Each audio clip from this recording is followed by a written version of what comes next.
Warning: the following content contains language that may be inappropriate for younger viewers. Viewer discretion is strongly advised. Welcome to the Let's Get Heavy podcast, your exclusive backstage pass to the realm of heavy music. Join us as we engage in conversations with amazing musicians across the metalverse. I am your host Stevie, and we are getting heavy with Newcastle's Metal to the Masses winners, ruled by Raptors. If you are enjoying the content, please consider liking, subscribing, and if you're feeling extra generous, leave a comment. It's completely free to do, and it helps us out greatly. Enjoy the interview.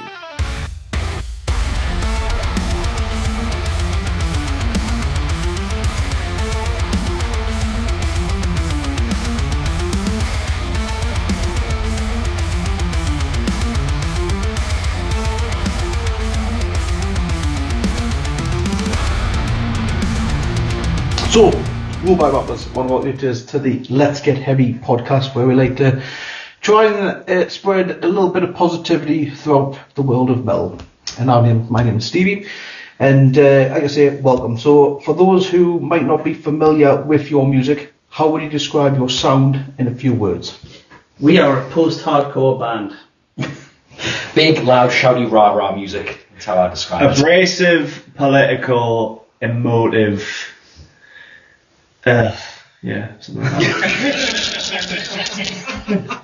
We sing songs about depression too. You can get that feeling right from there. We write music that we enjoy, and it's just sort of what flows out in the practice, and then I usually put lyrics to it later, whatever way that sort of makes me feel. Our lyrics are mostly around things that we know, and I spent a good sort of 20 years fighting with depression. So we have a lot of that. There are songs that are about that sort of subject matter. There's also politics, which that's usually what causes me to feel depressed, really. No. Valid. So I mean, we've got a couple of that sort of, like, we've got a fun song which is sort of a jovial joke around insomnia, but specifically inspired by Sleep Tonight by No Sleep Tonight by Ed Shikari. It actually seems like a Ryan Reynolds song. We don't owe them any royalties. It is merely parody. Yeah. It isn't. It's interpolation, sort of. Yeah. But yeah, it's that sort of thing. And I don't know if I'd call us a metal band. We definitely lean into it a bit. We were, when we came together, it was I was well into like Ruben and Hell is for Heroes at the drive-in, that sort of thing. I'm older than the other lads in the band. But funnily enough, Matt actually knows a lot of the really sort of cult bands from the era as well. So Matt and I had a lot of connection on that. Nick is just slightly younger than me, so he knows a bit. Will has to know because he grew up with it as my baby brother-in-law. So Indoctrinated. Don't call it that. Don't call it that. So, like, Will's like 11 years younger than me, and I started seeing his sister when he was 7, 8 years old. Something like that. So he frisbeed a copy of What It Is to Burn off his head. And he was well into his pop punk and stuff. Then his hair started falling out, and that's when he knew what, like, I feel you made from As soon as it happened, like, the music just got significantly he stopped being so bubblegum sweet and stuff like that. Some 7/4, some discordance. He needed to remove the hair loss. But you mentioned the music being like depressing sort of thing. Would it not come, say, more cathartic for yourselves? Absolutely. Yeah, I'll be honest, there's a lot of, especially with the lyrics, is me processing through things. I mean, Oxymoron, which we tend to end on a lot, that song is... about 15 years ago, I was diagnosed with obsessive compulsive personality disorder. As a young child, they already knew I was somewhat OCD, but along with OCPD, is just repetitive, internalized thinking, hot thoughts, stuff like that, and it started to really get on top of this, and I was struggling with work, and I dropped down to about 3 days a week. I was working for my brother. It resulted in a lot of arguments, fights, stuff like this. I was drinking heavily to cope with it. And then my then fiance, Will's sister, she made me go see a counsellor, and then and the counsellor was like, "There's more going on here. I think you need a therapist." And back then, I think I saw the counsellor within sort of 3 or 4 weeks, and then she forwarded me on to a therapist, and I think I was seen by a therapist within sort of like a total of 6 weeks from us going to the NHS to begin with, which just isn't the way it is now with the process. I ended up on sertraline, and I had years of being on antidepressants, and I think it was CBT therapy I went through. And that was just learning to cope with it, because it's not going to go away. I'm going to be constantly, and it's horrendous, because when I'm with stress, I get a lot of high anxiety, which I have to be honest, he's actually really, really good for me when I'm in that sort of situation. I've caught myself a few times on camera where you can say I'm stressed. And I actually look at him, and he's busy riding himself up, running like he's a rhino, sort of, making his feet go, and he's like, "We're ready, we've got this," and it's like, right, okay, yeah. And despite my face, I'm the optimist. Yeah. He looks miserable, but I'm a pessimist. I was born with this face. There's nothing I can do about it, but we're ready to go.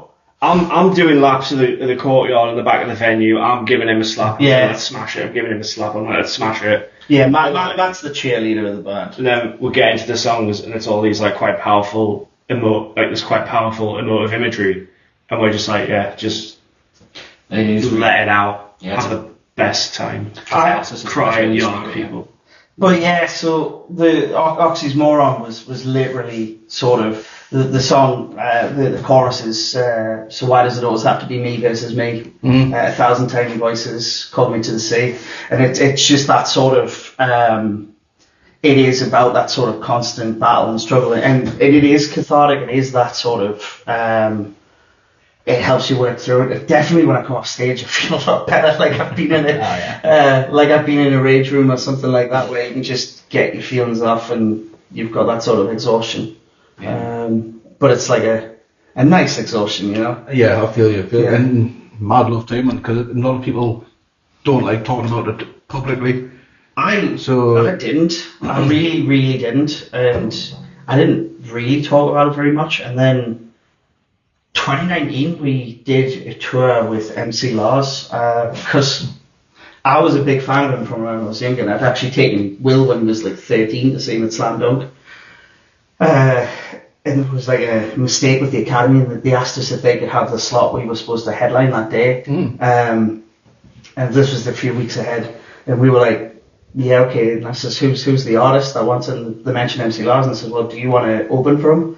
So we did, and we were stupid enough he put a polite message on our thing saying, oh, we should do a song together, and we were like, all right, yeah, we'll learn one of his songs. So we did it, which happens to be Therapy. Which song? It's Hey, the song that he made is Hey There Ophelia, that takes the sections from Scream Angel. Scream Angel, that's the one. And so, because we all knew that, Matt didn't know Lars at all, but he was like, I like Scream Angel, so we'll do it, and we did that with him.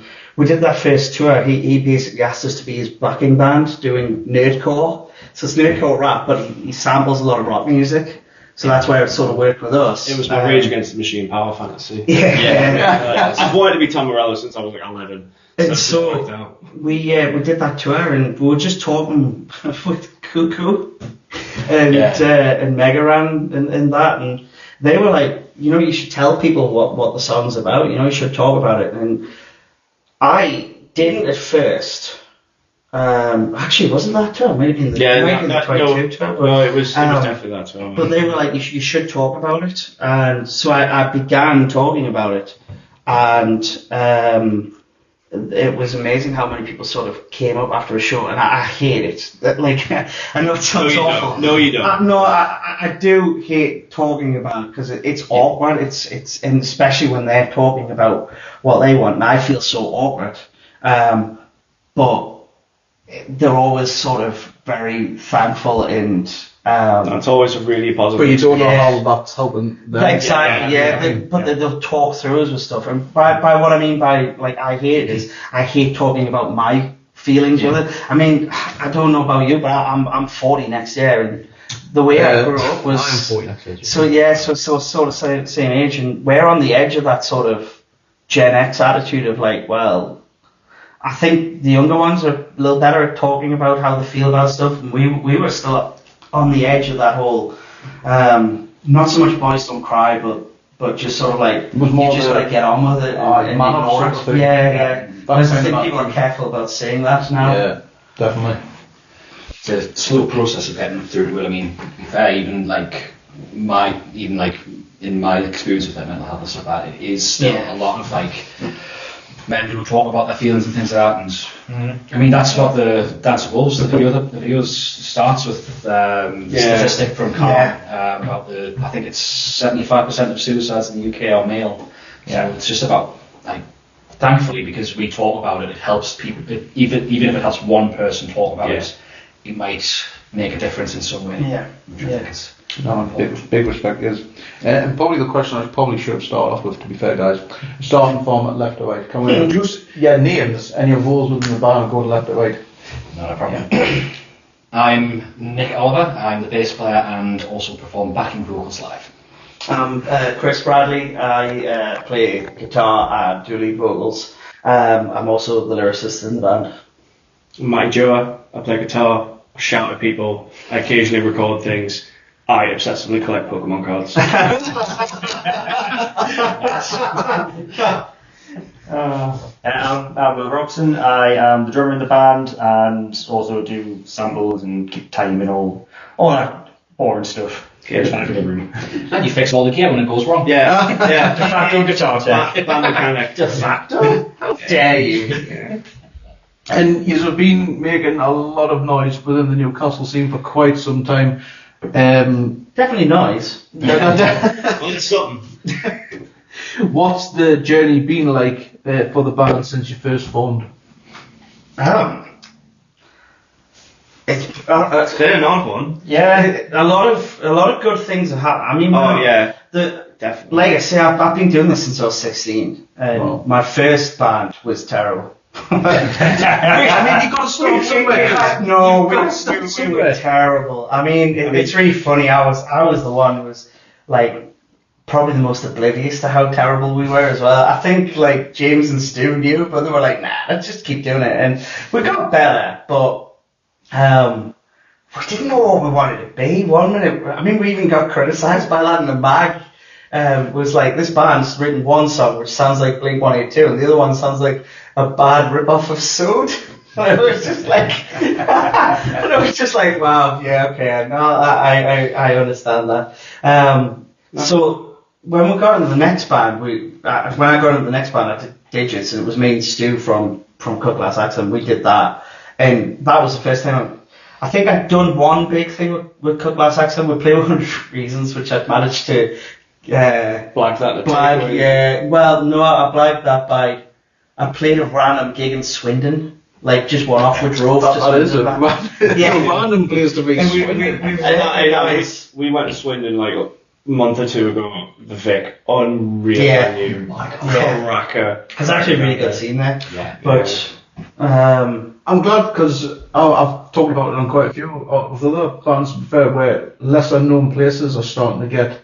Oh no, there's More great scenes doors, down like the South scene is unbelievable. Yeah. Winchester's, they've got the railway in as a dope venue. It's a really sick venue. And importantly for a touring band, they have money and can buy merch. So we've done very well selling merch down south, which when I was in previous bands, going down south was just not a great place for us to play.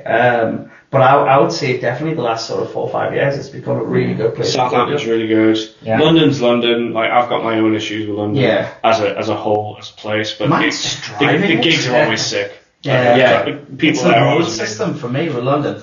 All the one-way systems. Oh my gosh. Yeah. And I mean, I went to London just to go and see AC/DC, and it was a nightmare. People didn't care. Oh, Yeah. that's it. I used to live in Leeds. Like, driving in Leeds is a death wish. I mean, like, it's... I believe respect, but I think the best part for me for Leeds was leaving. Valid. Why do you think I left? I won Sure. tickets on Kerrang years ago for my wife to see Panic at the Disco at Brixton Academy. Yeah. So like we won it, and we went to London. And I'm walking around, and Wallace turns to us and she's like, "Oh, do you think it's down here?" And I says, yeah, I think we'll just go around there." And this woman in a business suit, she was really smartly dressed. We're at the traffic lights waiting across the road. She turns to me and goes, "Excuse me, are you a Geordie?" And I was like expecting her to say, say Vita Grove or something like that, And I was like, yeah, I am. She went, "Well, you're a cunt."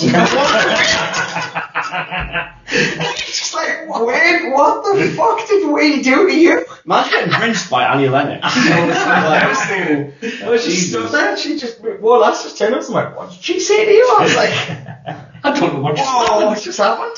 My little brief spell in Leeds when I went and saw casting tough right and literally as I was walking to the way, just having this general sport around the city centre, and someone stopped us. And he literally just came out of Wilkinson's and he nicked the razor set. Yeah, that's what I mean. Yeah. And he tried to sell us this. Yeah, mate, you look like you need a shave. Do you want to buy this razor set? I said, I've just nicked it from Wilco. That is, I was like, no, I'm good. That is a seed I've seen 20 times minimum. Like, That's great. Didn't give a fuck. I was like, bloody hell, yeah. I was telling the missus, I was like, right, as soon as this is done, we're fucking on. Right in the car, I'm away.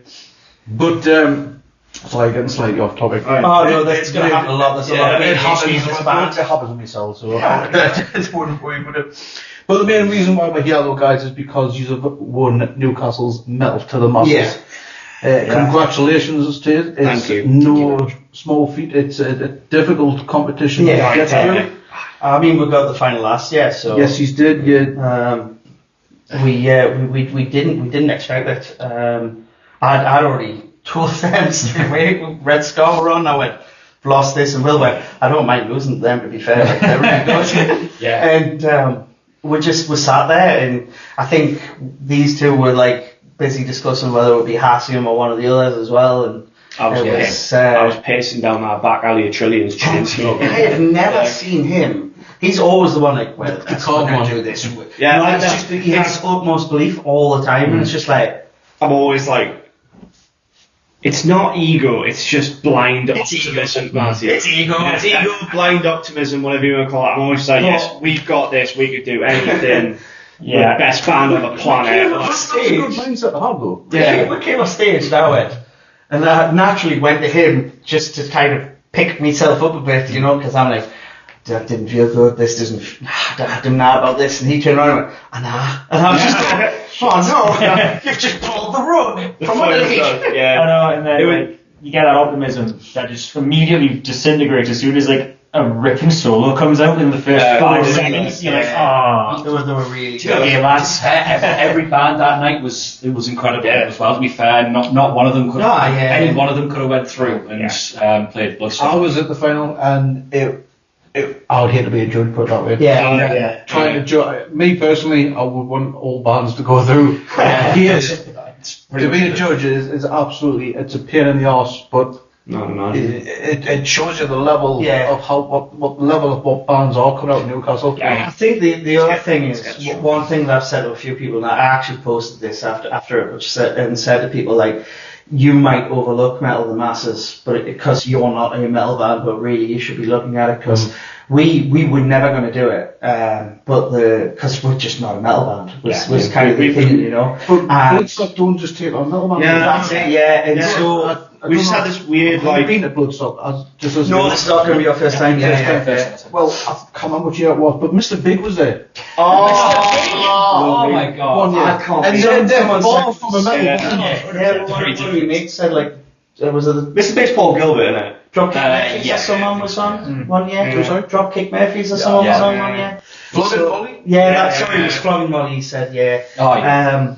But But yeah, it was just we just sort of looked at it and said, well, no, that's a proper heavy metal sort of festival. It's going to be slam bands and stuff like that. So we're not what they're looking for. The entire new Blood stage is simply designed for unsigned artists, underground bands, grassroots artists, that sort of thing. Doesn't matter if you're a metal band, post-hardcore, emo band, you know what I mean? Yeah. Compounds, I checked them out. They are a hardcore band, and they consider themselves melodic hardcore, but they're quite similar in some parts to us in sound, and so I'm looking forward to seeing them when we go. But for us, the only reason we ended was the pandemic happened, and when we came out, loads of our contacts were just gone. So I said to them, look, we're a bit disconnected from the local scene. Let's just do that. We might meet a few bands that we can put a gig on with. You know, we'll probably not get past the first round or two. And we ended up pulling out because Lars asked us to do a tour. And then the following year, we booked a tour ourselves.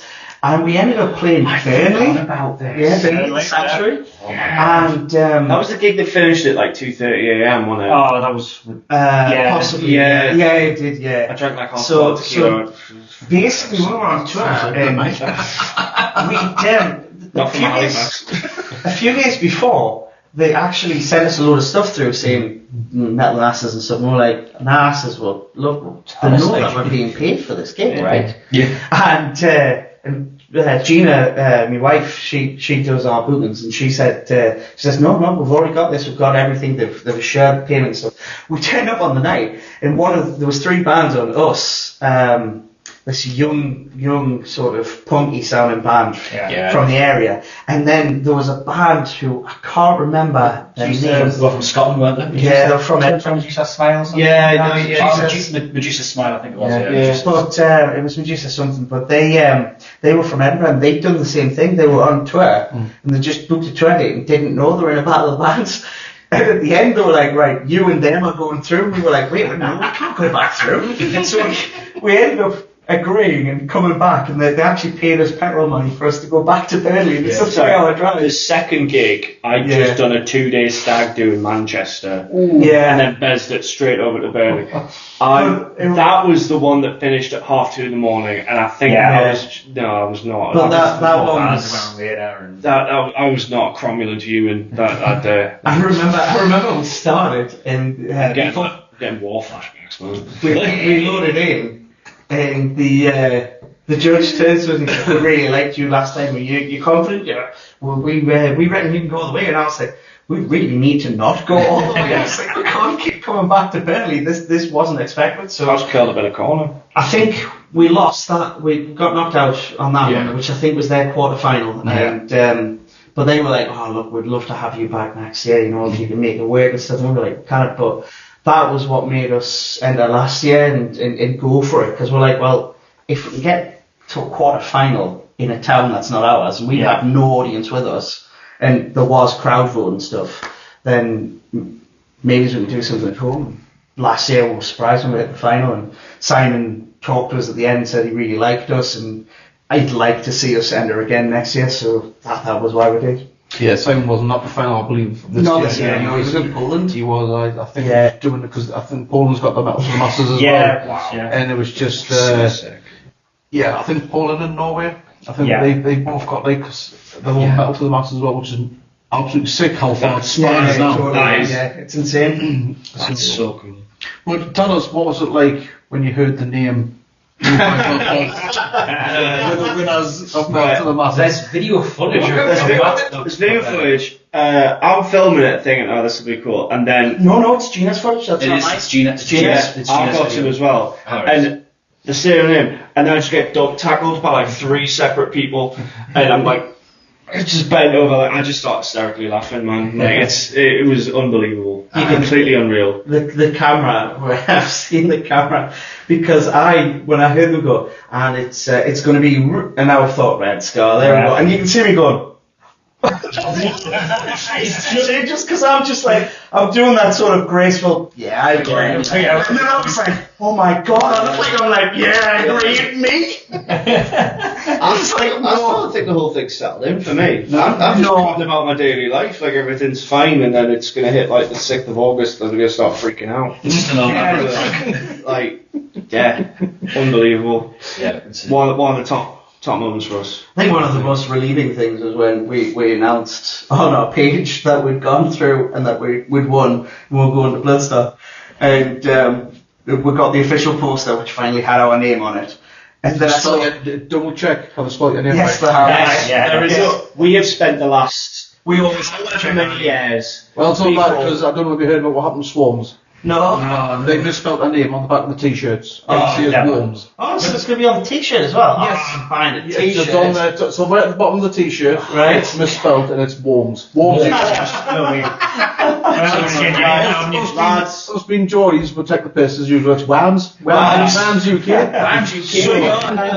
For me, it was the Grindside project. Is now Starting out. careless whisper and stuff. For me, it was the moment when I saw that poster, we posted it, and then I saw Simon had liked it, and I was like, right, that's it, that's finally, we're locked in now. Simon's like, it's approved. Yeah, you can't take it back. But yes, you'll be on the That's pretty cool. Yeah. every single band is on the back of the shirt.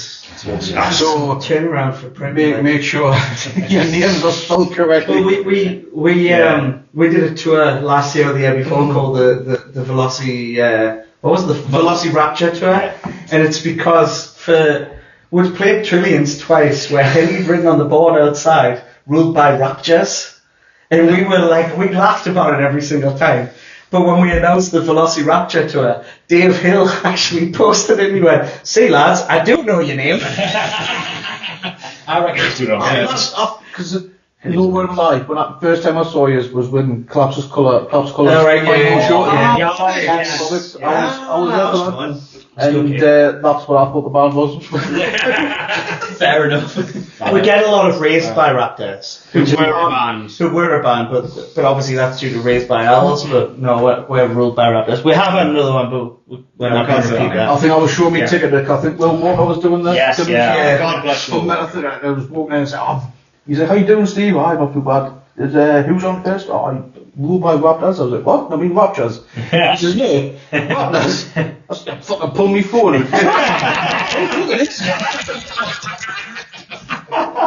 Yeah, I think we picked a name that was like algorithm friendly. Nobody else has got No this. one's got that name. Nobody considered the accent. And then no one's gonna get it. Like, we're just I was just like, pull me forward. I was waiting to fucking argue with him. How could you argue with Will? He's so cute. I knew you put this show on, but I know he's fucking right. What a bastard.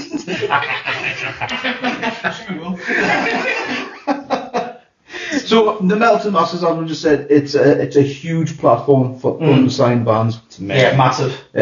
What made you decide to enter again for this competition this year? Well, like I say, it was just we'd done the Bailey one. We were a bit surprised to get as far as we did, and then last year we thought, right, okay, let's go for it.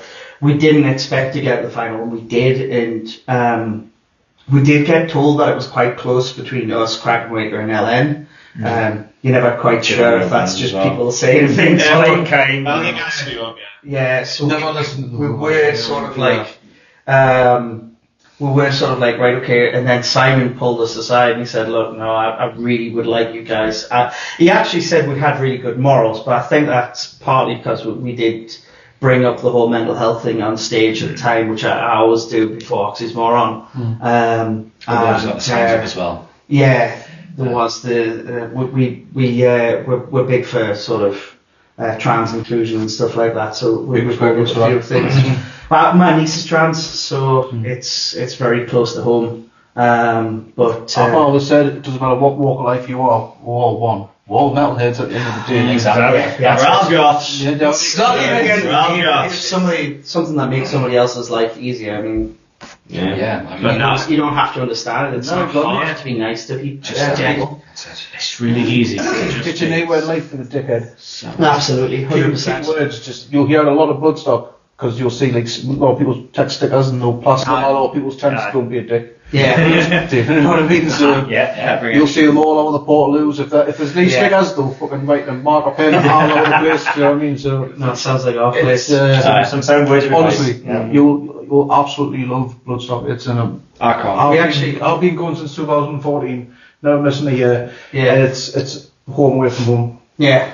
Do you know what I mean? The minute you walk in through the. I've not heard anybody say a bad word about it. I've got a few mates who've gone. You might know Ben Townsend. Yeah. So Ben, me and him were talking about it, and he loves it. He loves the festival. I think never seen a man so joyous because he played with Tefra in 2022, I think it was. No, that's Ben Tate, isn't it? Ben Tate, sorry, not Ben Taylor. So you said no, right. Ben Townsend. He did a System of the Down. Was he in? He's in Pump Up Disaster. That's Ben Townsend with Dean Bromley. Yeah. Dean's a good friend of mine. Yeah. I went to school with Dean. So. Dean's one of these people. He's still going by the nickname Smarty.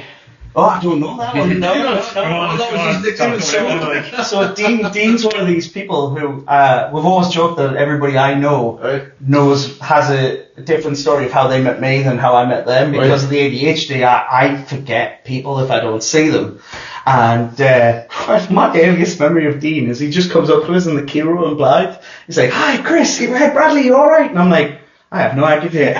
He had the moustache at the time. Yeah. And I was just like, and he had the mohawk. And I was like, I have no idea who this guy is.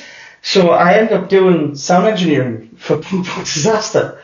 And I was doing that when they first started. I did for a couple of years for them. And one day I just eventually asked Dean, like, when had we actually met each other? Because I'd known him for years at this point. And he turned around and he was like, he says, Chris, he says, we played loads of gigs together when we were like 17, 18, our bands played together. And I was like, right.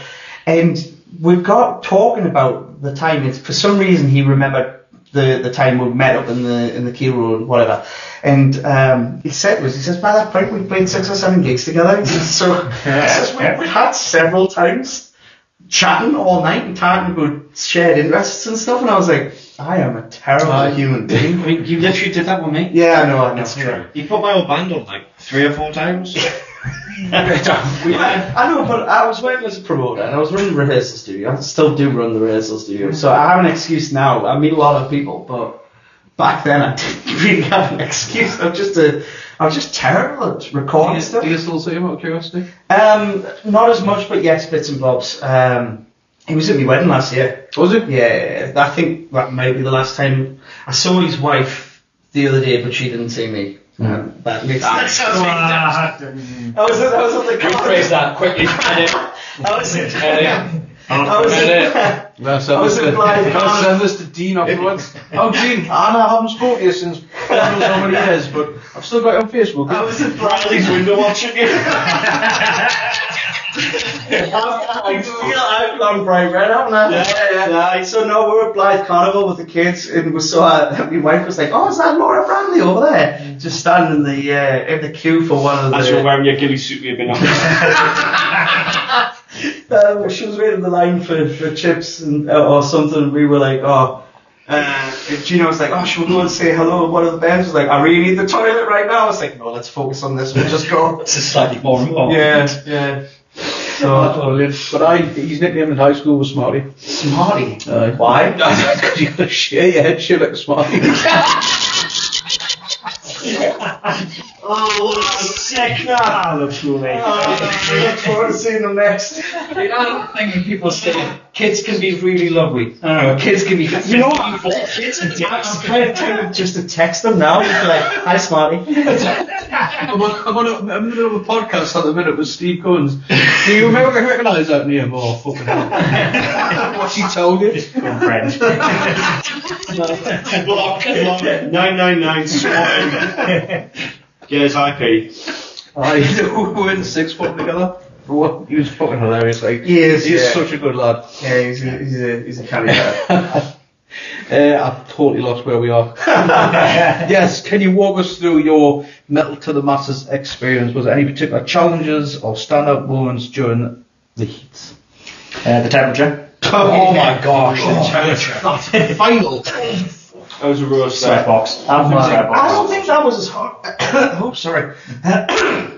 I don't think that was as hot as last year's final. Last year's final nearly killed me. I couldn't breathe on stage. Sorry. I think with last year, I think it was mostly just because there was so many people there. I mean, I have to be honest. There was one of my mates turned around at the final and went, Do they check how many people will come into here? Just worried about the fire events. This was last year, but it was just like I think last year was the year when Kraken Waker was the only band that was returned to the final. Everybody else was their first time. Yeah. Sorry, I'm choking now. Seriously good. Wow. Yeah, you can feel the love. I do think we've just spent far too much time in the van together. Yeah. To be fair, like I think the biggest challenge this year has been sort of figuring out the best way to get my set list across, because we've stuck a new song in as well now. 25 minutes is a lot shorter than you think. Yeah. Especially because we were, like quite wonky, proggy. Well, let's be honest. What you actually mean is 25 minutes is very short when you have me on stage with the microphone. Yeah, we all know what you mean. Yes, I don't know if you noticed, but Chris, he's not shy. Just like I talk more when I'm anxious on this. Yeah, you do. That's why you talk a lot on stage, right? It's like cutting it down to 25 minutes, keeping it tight, keeping it snappy. That was, we agonised over the set list. And then we ended up putting a new song in, which was, it went down well. It's probably the heaviest song we've got. It's just straight riffs, no chorus. No Did you just bring that in on heat one? Or? We brought it in the semi-final. Semi-final? Yeah, semi-final. We just had to play a new song live. Did you have a time before playing? Do you think this is too risky, or were you confident? That was the first time I played it. We basically decided to play it 2 weeks before the semi-final, and I had suggested, because I said to them, look, the more I listen to the mix of this song, I know we were holding it for when we release it. But the more I listen to it, the more I think this would just be really epic on stage. And I think it is our song that is our most like actual metal song. Yeah. I think Promises has part of that. I mean the breakdowns straight away. Recissory is that one that sort of straddles in the line. It goes there. Sort of goes away from the post-hardcore more towards that, and it's just we just felt it was pounding, it's driving and very riffy, and just that's going to vibrate everyone. Plus you get to have a little bit of a guitar solo as well. Yes, Chris Grant has a guitar solo. Yeah. My biggest challenge was the semi-final when I nearly snapped my neck. When you fell off. Yeah. What you felt? Oh, I don't. Oh, so there was a spare speaker cab lying around, and I'd like to pretend I'm in Let Live. No, I was going to say, can we just credit where it's for a second.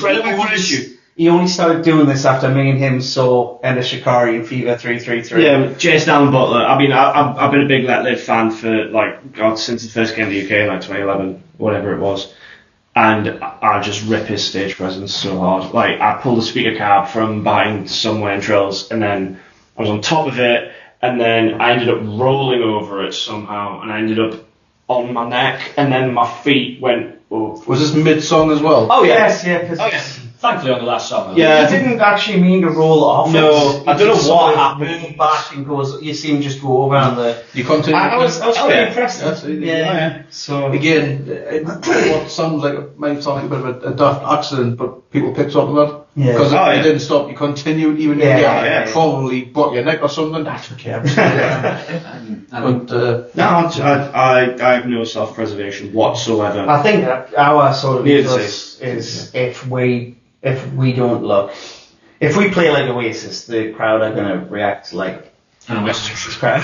If we play sort of like, if you stand there on stage looking bored while you're playing, then your audience is going to struggle to get engaged. Yeah, so if we're throwing ourselves around, if we have a habit of invading the crowd a bit, whether we're going to be able to do that at Bloodstock, so I'll make it. I'll make sure at the front. You need a hand. I got a new shot. Dragging cables through the crowd. I had a wireless kit. I broke it by being too me, and then I ended up smashing the receiver off his cymbals. He still hasn't forgiven me for it. Right. Yeah. I thought it's so cool. The thing is, sort of that. Now, it's my symbol with a crack in it. Yeah. My new wireless kit's in the boot of my car right now.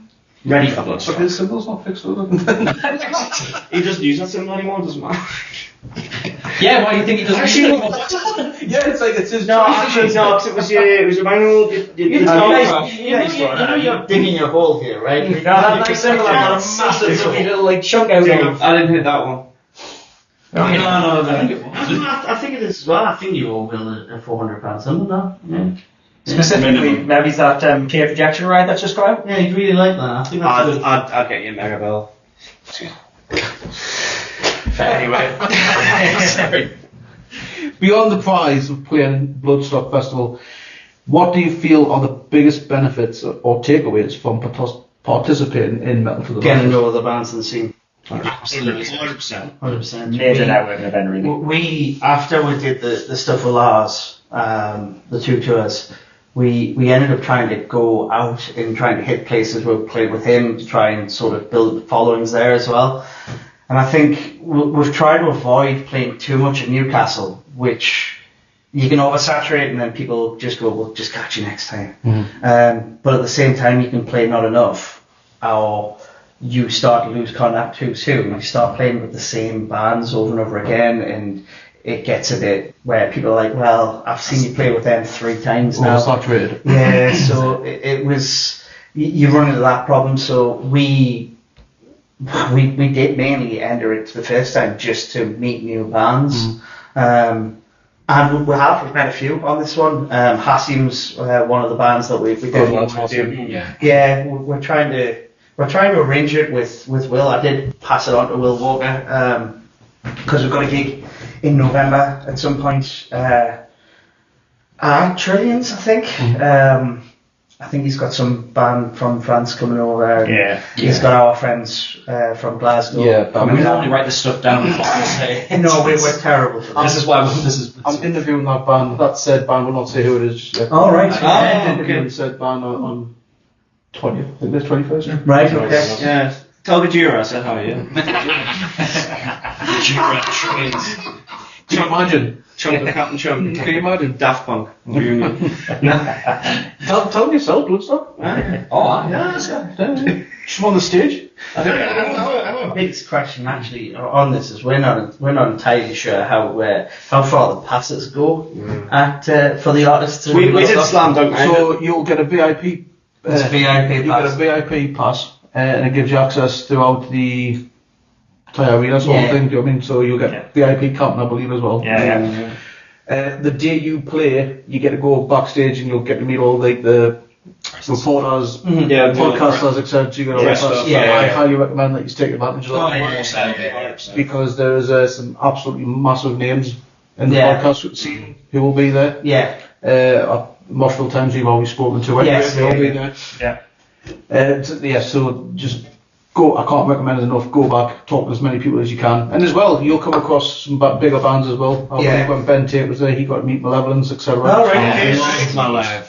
So Well, here's hoping that Debbie remembers us. From Debbie from Harriet. We played with her back in. Debbie was in a band called Dead Hands, Yeah. who were more Dillinger Escape Plan-esque, which is very, very me. We played in some absolute shithole and mould. It was like, It's mould in Yeah. northwest Wales. yeah, it was Yeah. like, but everyone sounds there was like like, there's like some old gadgets playing dominoes there, Yeah. and then just brazen mathcore over there. The thing was, right, the old people who were there, who were like playing dominoes and stuff like that, they literally sat there the entire time, just like ignoring the Like, we're too deaf to hear it, or without Yeah, praising it was his just friend. like- I've sat here for the last 40 years of my life, I'm not going to start moving now. There was no like, they weren't really watching the bands, but at the same time, they weren't wincing at any of it. They were just sort of like, as if it wasn't going on. And there's Debbie's band, and there was a moment when I remember sitting there, and I'm watching Debbie and Richie, and then they're all wearing like really, really short shorts. I mean, like Richie wears exceptionally short shorts. He does a lot of like stretches and lunges and stuff. He looks good. And he's climbing furniture and stuff like this. And like, it's basically Dillinger Escape Plan on stage going on. And I'm just like sitting there going, these guys are awesome. And I just turned, they're just sitting there playing dominoes, just like, as if it's not happening. It's so surreal. It's like It's just like, I have no idea what's going on. you hear in the middle of the gap between the songs, you just hear, "Go fish!"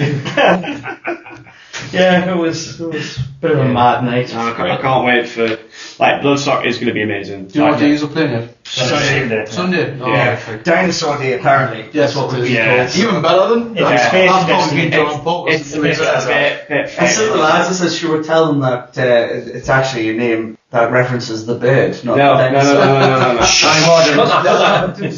They didn't mean that. No. Like, I'm really excited because I want to get down to the nerdy stuff. I want to hit the Preston. I want to do all that stuff. But also, my God, I just want to see Mastodon.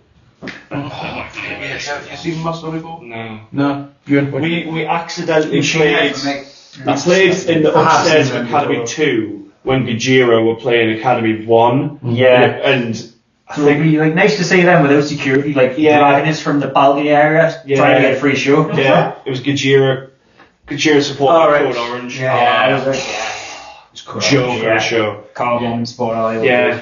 I'll be probably only catching half an hour or so of Machine Head because I've never seen Static X before. No, it's not good Static X. No, I didn't realise they overlapped. Eh? I didn't realise they Well, overlapped. they don't, but I want to get a good spot. Yeah, So, because normally when your headline on the main stage finishes, then the headline will start on the Sophie Lancaster stage. Yeah. There's no clashes in headliners. Yeah. That makes sense. We saw a leaked time list for that online on Google.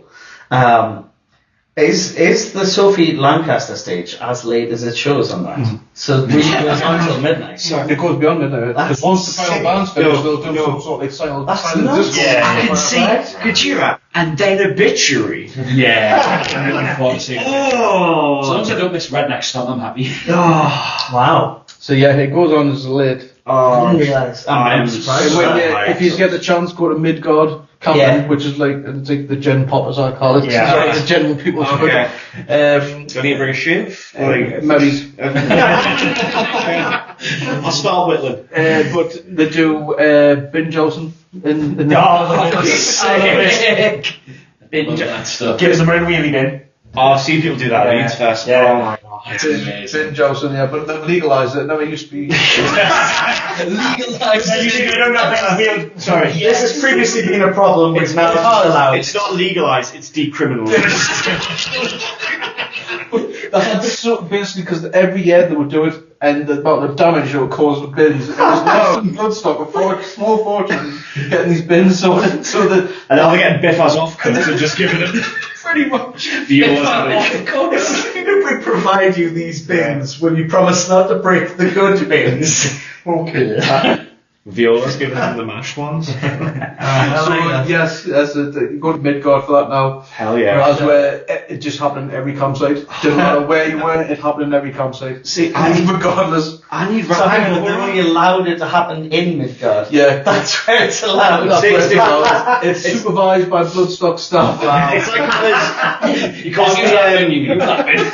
There's the decriminalised red light district in Holbeck. In Yeah, Leeds. yeah, yeah. So it's basically that. It's just like Bloodstock's version of Holbeck, which Just a is lot more dangerous. yeah. I mean, well, Holbeck's great. Well, that's what I'd say. Holbeck's probably more dangerous than Bloodstock. Being on the VIP as well, you'll get the luxury box. We played access to the showers as well. We had a half-hour discussion about getting a portable shower. Oh, we did. We Really, thought, you lot did it. oh, I was like, well, 20 years do you know from there? we played Slam Dunk Festival 3 years ago as MC Lars's backing band, but with that we got AAA passes, so we could go everywhere, which was the worst thing. Biggest hospital. I ended up on stage with Chung. Yeah, we me and him watched Yeah. Captain Chunk stage side, John and then the drummer went, water, no, and Matt went, grab the water, and run on the stage. Did a little Timmy on my way out. No, but like with that one was like a surreal experience. On the first day, my wife had gone to Leeds once. So I sat there. passes will get you on the side. No, I'm the not sure about the Sophie stage though, right. because I'm sure Ben got on the side of the Sophie, but Ben did because he was telling us he found out who there was a secret band at Bloodstock, and it was Machine Head. And he came and told us that Machine Head's a secret band. I was like, how do you know? I've just been talking to fucking Ben's the kind of person though who can things. I've known Ben Tate for a long time. But his band used to practice at my rehearsal studios. So so he was at Machine Head. So if you want to go and see him, get in there early because it's going to be fucking rammed. And I was like, oh fuck. there's no secrets this year, is there? No, there's no secret bands this year. I can't know. People come in. It's a secret. You could just turn up. But normally they'll tell you that they'll actually- a secret band. It's like It didn't help as well on the actual day of they were playing. They were selling fucking Machine Head merch in the official merchant. Do not look behind the curtain. I'll do it. Oh fuck! Oh, the secret band's Machine Head. You fucking muppet. To be honest, it would have been really funny if they just sold random band merch just on, like, it's like Metallica, Machine Head, Slayer, Charlie XCX. Charlie XCX. You'll be able to put your shirts on as well. Yeah. Behind the official merch as well. Because been told that. We're currently trying to decide whether we can afford a run of t-shirts specifically for specifically for Bloodstock, but we've tree logoed our logo. So we thought, right, we'll go for a slightly more metal version of our logo. We went full off in Going full like deathcore mode where you can't read it. Well, not as bad I as can't that. read that. Yeah. I'm bad as metal as fuck. And then when they go and see us, this isn't what I fucking. No, We're not sadly. Is it Sansui Bog who are like the current tree logo? Oh, it's just impossible. Yeah, to read. There was not Infinite Annihilator. You ever come across them? Great band.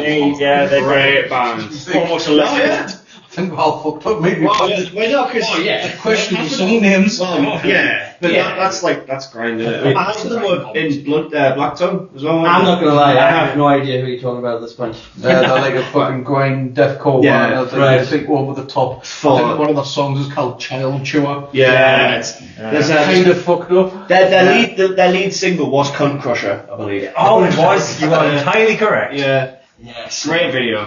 I mean, It's a typical video. Yeah. I mean, if you're going to be that sort, I would have preferred Raised by Owls sort of style, because at least they make it funny. yeah. You know what I mean? That's funny. That's Like the way Ainsley Harry gives his meat a good old rub. What am I listening to? I tried to book Ainsley Harriott for an appearance once, but that's another story for another time. Well, that's so random, but I feel like I needed him.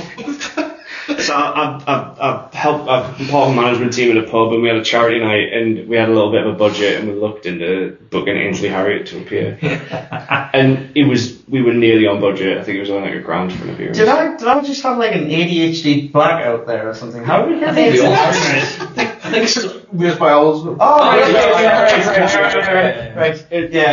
So I was just like, wait, how did we get to you booking Ainsley Harriott? Yeah, that was the whole thing. So Tiger gets Mark the Best from the Chase. More with Weatherspoons gets Ainsley Harris. Yeah.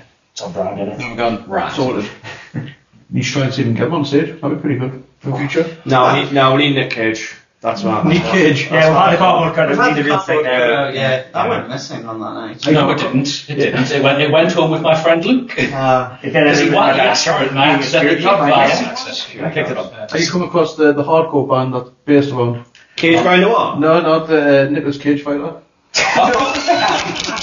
That's a great name. Actually, there's Cage Against the Machine playing Zero. Oh, really? Nick Cage fronted Rage Against the Machine tribute. Oh, that was what you showed me at the final, wasn't it? You showed us the article about them or something. Yeah, so Cage Grinder were, I think it's the guy from Red Seas Fire, that rock metal band, and they tuned the guitars to CAGE, and all the songs were a sample from a Nick Cage film, grindcore, 18 times. Have it on vinyl. Oh, that's great. Love it. I'm a vampire. I'm a vampire.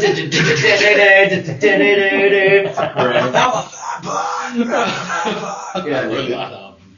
Oh, God, getting way off topic. Sorry. No, sorry. No, I didn't apologise. I'm just as guilty of it as real. any advice that you can give to any other unsigned bands considering entering the Metal to the Masses in the future? Just do it. Do it. Don't stop and just throw yourself at it. It's great fun. You meet great people. I mean, especially with the Newcastle ones, Trails is an amazing venue full of sound class people. It's a cracking experience to do. Yeah. I think in general, the only bit of advice I can give, and only because I asked one of the judges why they picked us, and one reason he gave for us was that he said, you have a very original sound. You're not easy to peg as being they're influenced by this band, and he said that's quite. He said that kind of stands you out. So you notice something different in yourselves. Yeah, because it is different. It is quite difficult to stand out these days, I think, especially in the deathcore scene, because it's like. I think it's one of those things though that whenever you start a band, you go, we want to sound like this band, and with us, I think originally when we started, I think our sound has to be like this sort of Ruben meets At the Drive-In, and I don't think we are that. No. And I think there was a start of it, and then when we wrote Waves, it just went so fluid, the four of us working together in a room, that I came back and said, look, I want us to write more songs like that rather than me or Matt writing the tune, I mean, Dance of Wolves is the one I wrote. It sounds very Biffy Clyro, to be honest. Mm-hmm. And I said, lads, I write this song, and they were like, yeah, but we like that song. I says, I know, but I says, it sounds like me, and it doesn't sound, it's not like a heavy sound, it's got this specific sound. I says, and I think I don't want this to sound like, that's a Chris Bradley song, that's a Matthew Dewar song. I says, you want it so it's like, that's ruled by Raptors. And that's the one thing we've actively done. And I think since we've started doing that, that's when things have picked up for us a lot. Yeah, like, being ourselves. Feedback from people, like, even, we've got Algebra, which to be honest is probably like a screamy, shouty metal meets Midwest emo. Yeah. So it's all tappy. It was just one of my mates. It was Titch or G from Ket. They'd actually said, I would love to see you write a song in a major scale. So it just came about from there. Yeah, and that one, even when we played it with Modern Evils, and they like quite a heavy shouty band, the crowd loved it there, and it wasn't the vibe of the night, but it was just a bit of an out of left field. Do you remember when we played on that slam bill in Birmingham? People were like throwing shapes and two-step into this major key emo song. It's like, the advice there, I think, is just be unapologetically yourself. People just want to have fun, mate. Have fun. You're giving them that at the end of the day. I think trying to find a band you really like and then trying to sound like, not necessarily trying to sound like that, but going, that's the sound we want. I think there's too much of that. We've always had this thing where people say, don't be too varied because you lose people, you lose yourself. I think we've gone the opposite way. We were guilty of it first, where it was like, we want to sound like this, and now there's none of that. We basically play things and go, do we like this? And then go from there. Like, my advice has always been the same, just write something that makes you go, I like this. If you've listened to it. We were sat in a hotel room like a few months ago, like messing with the mixes, and I just made this horrible drum. I just took the live drums and just absolutely chopped the hell out of them, like distorted the hell out of them, and went, that's going in the whole song. Just do whatever you want. Yeah. Do something that makes you go, ooh, I'm interested in doing that. Yeah, because at the end of the day, if you wouldn't listen to it, how is anybody else going to? That makes sense. Your taste will eventually overlap with someone somewhere. I think naturally you will sort of like not necessarily sit and listen to yourself, because you sit there and you go, I can't listen to me. No, I'm exactly the same. When it comes to editing these damn things, right? I hate my voice. It's ironic for a singer, but I hate my voice. I'm fine mixing you. I can't mix my own background. I hate it so much. I'm like, I hate your backing vocals too. Just every time you go through it, I was like, that's why Melodyne's there. That's why I've got Melodyne. But yeah, for me, the takeaway from that was literally, like I say, one of the judges said one of the things that just sort of stands you apart a little bit is you don't have a you have everything sounds like yours, but he says you're not easy to pin down to what your genre is, what bands you sound like. It's like, oh well, we can hear a little bit of that. One of the lads from Killanova, he described us as being Biffy Clyro meets Dillinger Escape Plan meets, and it was another band, I can't remember who the third one was, and I just sat there and thought, those are three bands that are just completely different. You went, Counterbutt sort of thing? no, I can't remember. Oh, thank you. Yeah, I'll take that. Yeah, I'll take that too. I love Counterbutt. But Some of those. yeah, I think in some ways it's kind of good that you can't be pegged down, because then people don't come in with expectations as well. No, definitely, couldn't agree more. Yeah, man.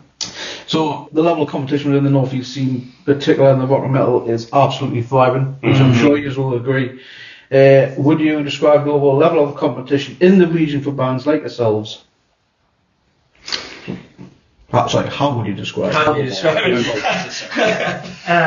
Tough. As we've discovered, there's a lot of good bands. A lot of great bands. And it's getting a lot more varied as well. Like, I remember when I first started going to shows, I was going like hardcore shows like Black Bull and Gateshead and like the old Head of Steam before it got renovated. Like, and every band either kind of sounded like Terror, kind of sounded like Desolated, or like or Golden Eyes, or whatever it was at the time. Actually, that's one thing I would 100% stand by, was I can't think of a band in this competition that sounded like another band in this competition. Every band now sounds completely, they've got their own thing. They've got their own different. Because like Heist, they like Hassium, Red Scar, us, Preptism. Paraprism, yeah. That one, sorry, their name always like is a tongue twister for me.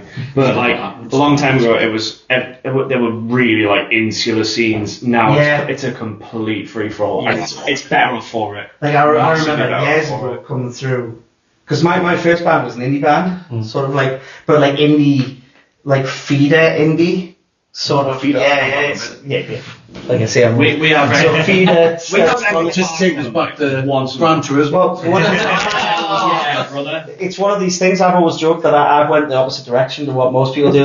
They're like in their teens, they're like Slipknot and stuff like that. Really heavy. They'll go into heavy stuff. I was going to say Death Heaven, but Death Heaven wouldn't have been around when I was 15, surely. No. So, but they're into like those heavy bands, and then as they get older, they start listening to lighter stuff. When I came in, my favourite bands were like Gomez and Counting Crows, Travis, Coldplay, Stereophonics. I know, right? Wow. I actually told them the other day, I remember my cousin gave us, when I was like 17, a CD called Louder Than the Crowd. It had Sixth on and it had Mahomoto. Mahomoto, one of my favourite bands. Now, they only did like a couple EPs. Wow. But I remember saying to my dad, like, I really like this song, but him shouting on it's just, like, I can't understand why anybody would do this. And I remember saying to him, like, I like this song until, like, when the screaming just destroys it. And my dad was like, when I mentioned to my dad recently, he was like, yeah, he says, you've gone completely. He says, sometimes I don't really understand why you shout. And I was like, no, I totally get it now. I says, it's a tool. And I says, well, fun. Yeah, and it's an artist. It's just screaming at people. Yeah, allowing it. It's fun. You feel better? Yeah. Do you have weights off your shoulders? Yeah. Even if I can't sing but shit, I might just scream just for the sake of it. Like, normally, because me, you never do it. Even if it comes in the editing or something, fucking work. Oh, yeah. Do you know what I mean? But you do feel better. But yeah, so I just remember what the point was. Oh my god. So then Sorry, just Chris Bradley remembered the point. I sort of went through this whole thing of like playing light. And I remember saying to you, one of the reasons I absolutely hate Arctic Monkeys is when I came in, like when I was playing, we came into the scene like locally, starting to play a lot, doing bigger things with my first band.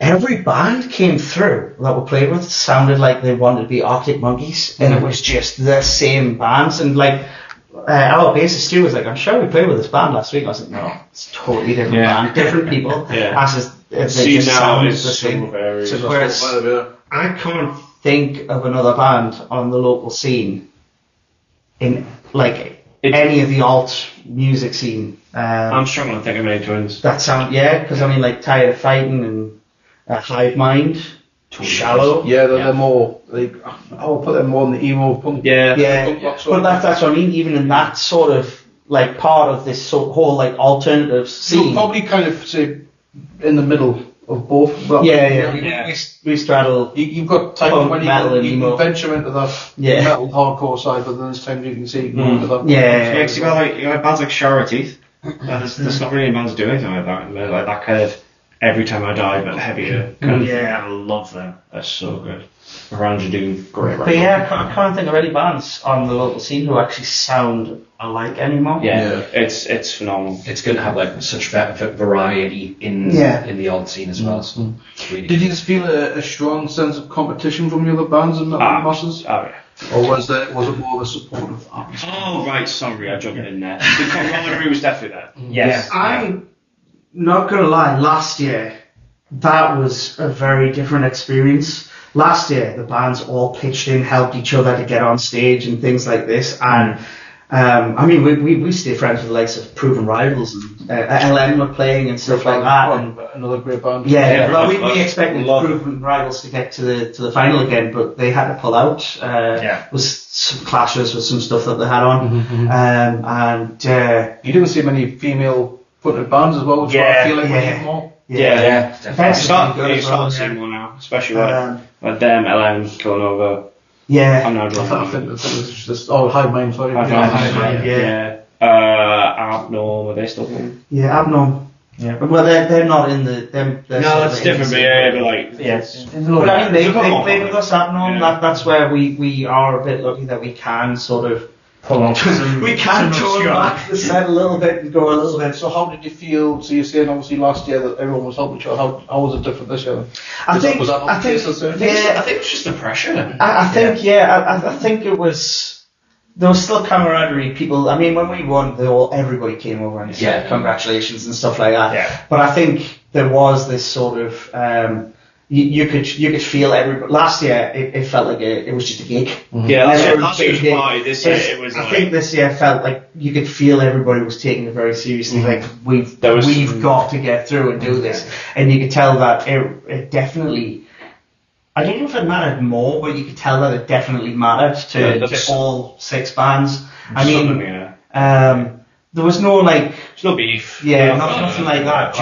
Just sort of the band saying, "Hey, good luck," stuff like that, get on stage. But last year, I remember we're trying to get on stage and Proven Rivals like, right, where can we help you? And come straight up and grabbing stuff. And the guys, is it Guy from LN? They were helping with sort of getting stuff off stage and passing stuff and taking stuff back to the hall. And I just think there was a lot more of a family feel. Yeah, like if you all pitch in, everyone's smoother and therefore it's better for whereas I think this year there was a bit more of sort of, I don't want to say, I suppose, professional respect of like, this is your time to get on stage and do it, we'll leave you to it, good luck sort of thing. So it's all friendly, but just a different kind of vibe. I don't think anybody had any animosity. Absolutely no beef. It was just It's what you want. It's what you want. And not just within Metal to the Mass, of course. Are there any other bands from the Newcastle or the wider northeast that you may recommend for people to check out? can't we go? Where to start? Right, okay. I'm just going to start reading. You just got one on, I'm really going to miss That's what I'm thinking too. I'm not going to limit this to metal because there's too many. But Tide of Fighting, Blame Yourself, Hive Mind, Shallow, Dutch Elm, Iron Brow, 1080 Trees, Red Scar. I mean, obviously they were Killanova, Heist 211. I was buzzing to see them come back because obviously after the 2022 Metal to the Masses final with Turfer, they kind of just disappeared. No, for real. This is the first time we've seen them actually. I heard them come back for this year, and I was thanks to them. They're a good band, really good band. I hope they continue. I actually said to someone, a lot of people say that that Slipknot, that they sound like Slipknot, and I was like, I think it's a bit of a. I think it's just because of the masks that it's a bit of a lazy comparison. How about you guys? We had the game Payday. Yeah. That's the vibe that I got. Yeah. Right, With the, yeah, with the payday like I roast say, on it. I was Just getting like just, SmackDown versus Raw kind of energy. Yeah. Oh, And yeah. I don't mean that derogatory at all. I think of it as a vibe. Like it's just this like I mean, to be fair, nails kind of. Date the 2007, would you say? they have such a big story as well. Great Big, vibe. so. I hope it continue, because like I Yeah, said, yeah. after Metal to the Masters in 2022, they kind of disappeared. I don't know what No, happened to sure. the band. And then resurfaced for this year. Right. So I hope they do continue. Yeah, no, definitely. Nice guys as well. Yeah, really like, nice. Me and the guitarist had a canny conversation as we were both swapping our gear over. Oh, you Just- know that faces, do you? Yes, I saw it as we set it up, yeah. we had to sign like an NDA, like a Well, just speaking about Yeah, like nice people and stuff. You've got like the Bard and stuff as well. Blood Brothers of Destruction, they're really nice. Yeah. guys. Yes, So yeah, Blue yeah. Man as well. Yeah, really nice guys. We had a good banner with them actually. Oh yeah. And one of the saddest things though, Totally all day. one of the saddest things was Lee came up to us, he went, "You never replied to our messages." I was like, "What do you mean?" He's like, "We have been replying to your video adverts." Yeah. Nick makes these video adverts for us, and Nick and I do it, but Nick does them more now. And they're just silly, whimsical things just to get people's attention, get a bit of a laugh, you know.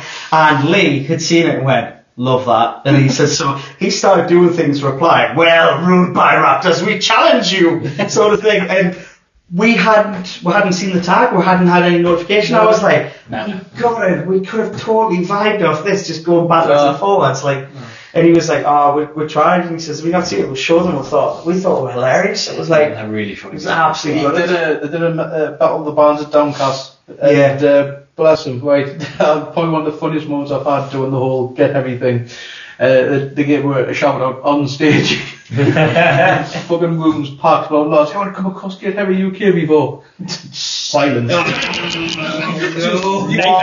have a fucking pin drop in that room. I was howling. that's a marketing Because he's trying to big up as if we're this big, huge fucking podcast. We're not. There's just not a single person, not a single response. And Lee was like, "I'm sorry, Steve, I tried."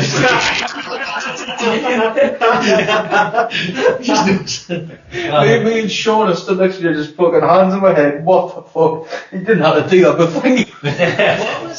What was the band that I really liked? God, I wish I remembered things. I'm usually your. The band who came through as the wild card, because I loved them. It sounded the Deftones. Gloma. They were really. The bassist got deported the week before the final. So it was like if they won the semi-final, they wouldn't have been able to play it because he was being deported. But he was working for Ubisoft, and he got laid off from Ubisoft, so his working visa ended, and he was from like. I'm not 100% certain. You don't have to dare it. God, I was going to say I don't want to pick the wrong. No. I had That's that that sort of region. I think Yeah, it's because I was talking about a Czech few venues in Hungary that have been doing. Yeah, but I wasn't sure. If it was Czech quite or familiar, Croatia. No. But then again, it's a similar sort of area. So he's. Bands. But yeah, really nice guy. He loved us. His face. I remember we started waves on that first one, and I just started singing at him in that first round because I watched them and I was like, oh, that tone. He sounds like the bassist. Oh God, what's his name? The bassist from Deftones. Oh, Chi Cheng. Yeah, and There's also Sergio Vegas. No, is he? no, it's Chi Cheng. G01. He had that sort of bass tone, and We are all Deftones. Yeah. New album, 5 weeks, can't wait. But yeah, so I was watching them, and when he came off stage, I was like, "Mate, your tone's awesome." And we got talking for a while, and then that was it, just sort of politeness. And then we started waves, and suddenly I just saw like you could see with the crowd, it was like a meerkat. He just sort of went. Bald head and all. And then he comes running over, and he's got this huge grin on his face as we're playing. Came off, he was like, "You guys are astounding." Thank you very much. But a hell of a compliment from him as well, because he's a what do you call it? composer. Yeah, but he does. he crafts sound for Sound designer. sound designer. That's it. Yeah, and that's what he used to do for Ubisoft. Oh, wow. But, Job I try and get into. but they are a band that when they've got a new bassist sorted, I'd like to see that. 100%. A Ragnarok as well. Ragnarok, Really good lush band. dudes. Like, really nice guys. We could go for hours with this. Yeah, and it all depends on us being able to remember things on the spot as well. Which, yeah, but no, the scene. This is the best art in. I'm trying to remember how many years I've been playing. 23 years I've been playing on the local scene. I would say this is probably No, this is the best. the best time for really good bands. Like really, everybody's tight. Everybody's keen on writing interesting music where there's with an understanding like dynamics and stuff like that. Where and there's a bit for everyone. People's knowledge is just insane. Yeah, Yeah. but as And some of it's self-taught. I'm Yeah, gonna yeah. sound horrendous for this though, because it does. It's what the only benefit that actually comes from streamed music.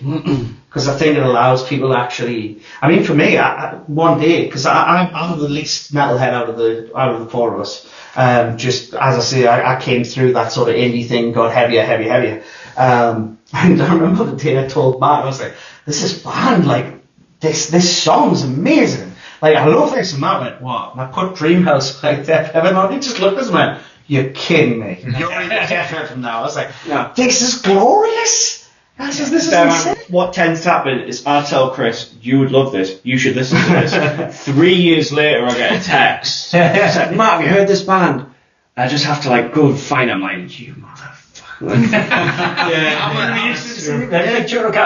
Joe is so funny. Yeah. This stuff, like, I don't know, we started to do this like a year, 2 years ago. It's probably done on purpose though. Yeah. He probably doesn't really forget. He just want to give you credit. I mean, 3, Enter Shikari. Enter Shikari is the worst one because I hated Enter Shikari. I hated it with a passion. I did not like clappy song.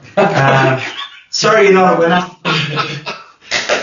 I hated that song, and I was like, I'm not listening to this band, at all. Bolas was into it. I liked Common Dreads, but I could take it or leave it. And then we did a drive to go and record. We went to record Ramesh Dungoda in Wales. Yeah.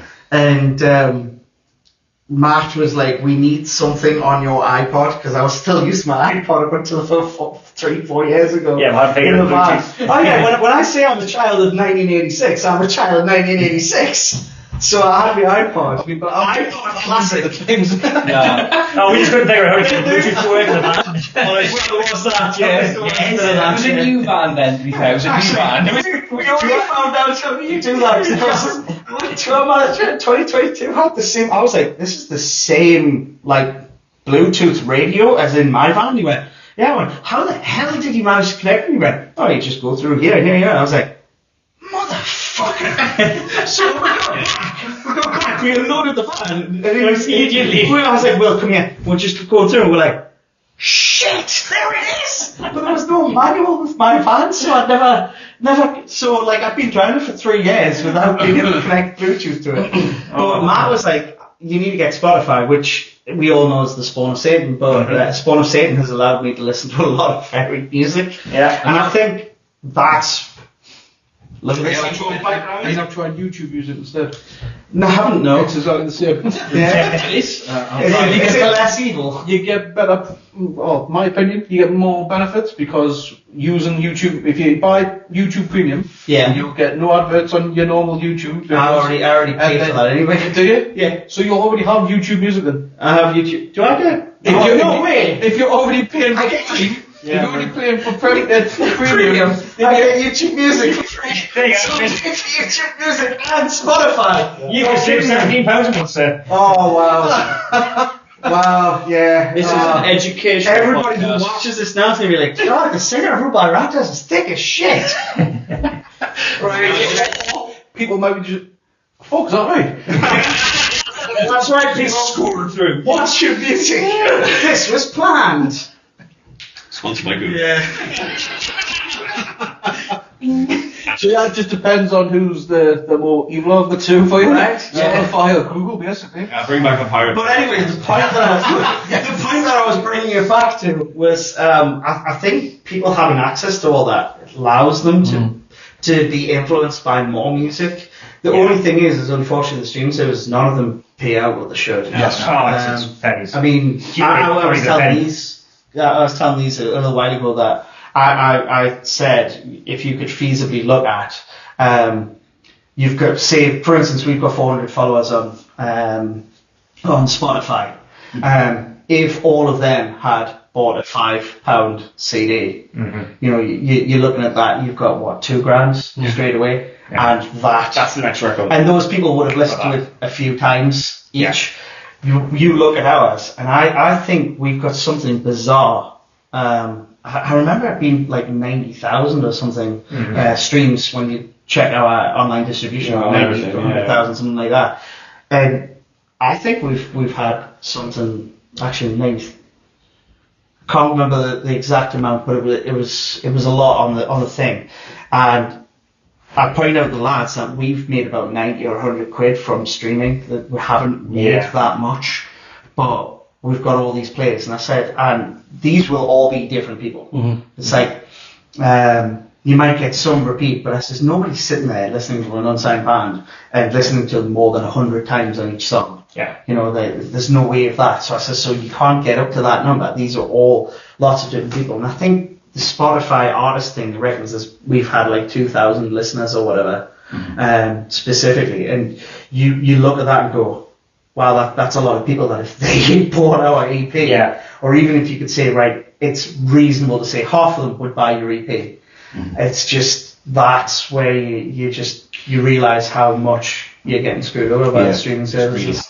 But people now have access to music than they never had before, and at the same time, I feel like the whole streaming service is just completely oversaturated. It's again, YouTube, Spotify, there's so many. Apple Music. It's too easy to put music on. Is the thing. I believe they're bringing out more of them. They're trying to bring out one that's, I can't remember its name, but designed for bands like ourselves.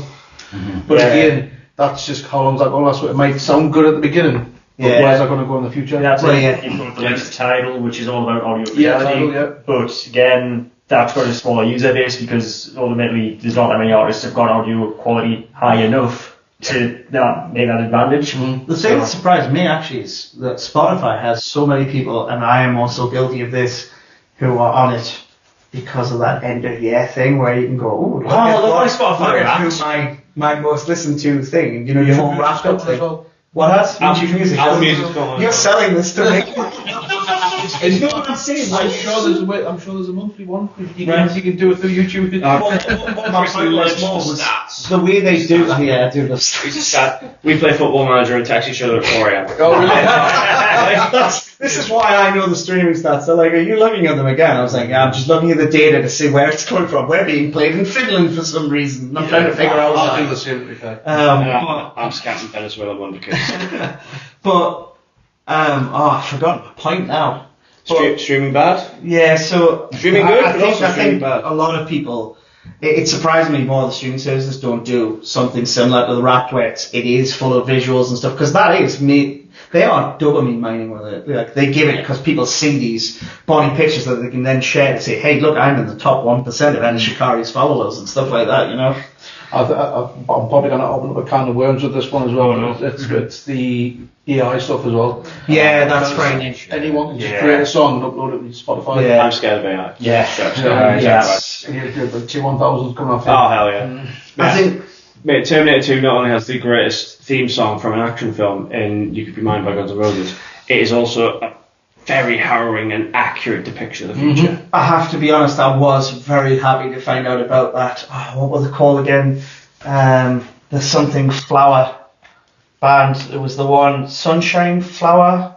I'm looking up on Spotify. The AI band. The AI band that turned out, the Velvet Sundown, that's it. They turned out not to be an AI band, but it was a brand new band that were taking advantage. They used AI to take photos of themselves to make them look like they were AI generated, and they did a load of things. And then they got by all the buzz of being this band was made by AI and just sharing it, they went viral. So they've got like 700,000 plays on things. They've only been going a couple of months, and they've used that hype and the anti-AI thing for people to check them out. And then it's come out that they are actually a real band. So in their county R's are in Strawberry. You're asking a dyspraxic man a question like this, it's really hard, bro. That was a bad niche joke. No, but I don't know if you've come across a band called Frostbite Hawkins. right, They're a fully AI band. right. But the guys behind it, they call it the Metalverse. They're kind of taking like a World of Warcraft vibe, where you've got like a continent. Yeah. They've got like 5 bands from different continents. That's dope. So you've got like the Orcs. You know what I mean? Then you got like another one, like it could be elves and stuff like that. I love AI music now. I don't know if there's new AI music. There's good ways and bad ways to use it. If you're using it in the right way and you're using it like I have a D&D group that I play with, and occasionally they like just to add like a little bit of extra, a little bit of fun or a little bit of spice into something. You'll use like an AI prompt to get like a song or like a visual thing, like if he's describing somebody, you use the AI to generate that sort of thing. It comes in helpful for that. But if you're using it to, the thing that makes me feel like really skeezy and uncomfortable is when you take someone's voice who's passed away and use AI to make them sing a song or say something that they never really said. It feels. Ugh. Yeah, like cringy. It puts a shiver up my spine. I think AI is a bit frightening. It's one of the things I found with AI was AI is not perfect, and there was a thing Donald Trump had supposedly said, and I said to the lads, I was like, the most frightening thing about this is they've used the AI to mimic Trump, and it's him going on about daylight savings. That, think about it, the clock goes forward and suddenly your mother's got less time in the hospital where she's got time left before she dies because she's lost an hour due to the clock going forwards. And I said to them, I was like, the problem is because of the way Donald Trump is, you can't tell whether that's actually AI or not, because it's the kind of nonsense he comes out with. And I said, that's where AI for me is like bleach thing. I mean, exactly. Yeah. I mean, it's. I forgot about that. Yeah. Well, my favorite one was when he asked about we've got this. Can we not just take the flu vaccine and just put that in people? Maybe change it a little bit, but we just put that into people. And the camera cuts to the scientist was just like, no. No. It's like, it's a completely different virus, but it's that. He's something else than you don't. Oh, totally, yeah. We don't. You go down a massive rabbit hole on that. Yeah. We definitely don't write songs aimed at his idiocy. We definitely didn't change one of the lyrics to not include his name. Yeah, which actually Matt said, don't drop him because he won't be relevant in 4 years. I think we also discussed using a bastardized Trump in artwork somewhere. Can't remember why. Technically, he's in it. But I was like, let's not date this too heavy because it won't be relevant later on. When you're so wasted, something like that. When that had like a picture on the front of that shirt, Donald Trump blowing his own brains out. Do you not think it's mad? The only walls on the back, the only walls where he builds are walls of death. Do you not think it's mad? I fucking love me as voice, on a party and want to wreck on that. Do you not think it's mad though that like you look at Trump now, and suddenly you then think back like 20 years ago when everybody was writing music about Bush. It's so like Bush is the worst thing ever. Now we're looking back on, he's actually not as bad. Like, you look at like now, it was the same with like we said this about David Cameron. Like of all the Tories, David Cameron was the least worst. And when he came in, we were like, this is the worst thing that's ever happened. And we couldn't envisage a scenario. They say that every time there's a new Prime Minister, though. The worst. How dare they? They can't get any worse. It's got worse. When you kind of look back, David Cameron was kind of not the most reasonable, but like, you didn't get any of the nonsense. I mean, obviously. I mean, this is like talking about a debt collector giving you the option of which hammer he breaks your fingers with. I remember being like, Cameron comes in, this is going to be the worst thing ever. And I was like, we need to get him out. Wasn't Corbyn Corbyn went up against. Nobody went up against. Disclaimer: we are dirty lefties and socialists. Disclaimer. But my point is. Into the microphone. We are dirty lefty socialists. Okay, thank you. My point is, right. You look at him, and he was the one who was like, he quit because of the mess he made with the whole Brexit thing, and he actually turned around and went, I can't lead us into this. This is a massive tragedy coming, and I have screwed up by allowing this to happen, because he did. It was his own ego, and he thought, I've beat the Scots. We can beat these sort of these levers, and we'll get the vote. And he didn't expect it to happen the way it did, because for some reason he thought everybody was reasonable on it.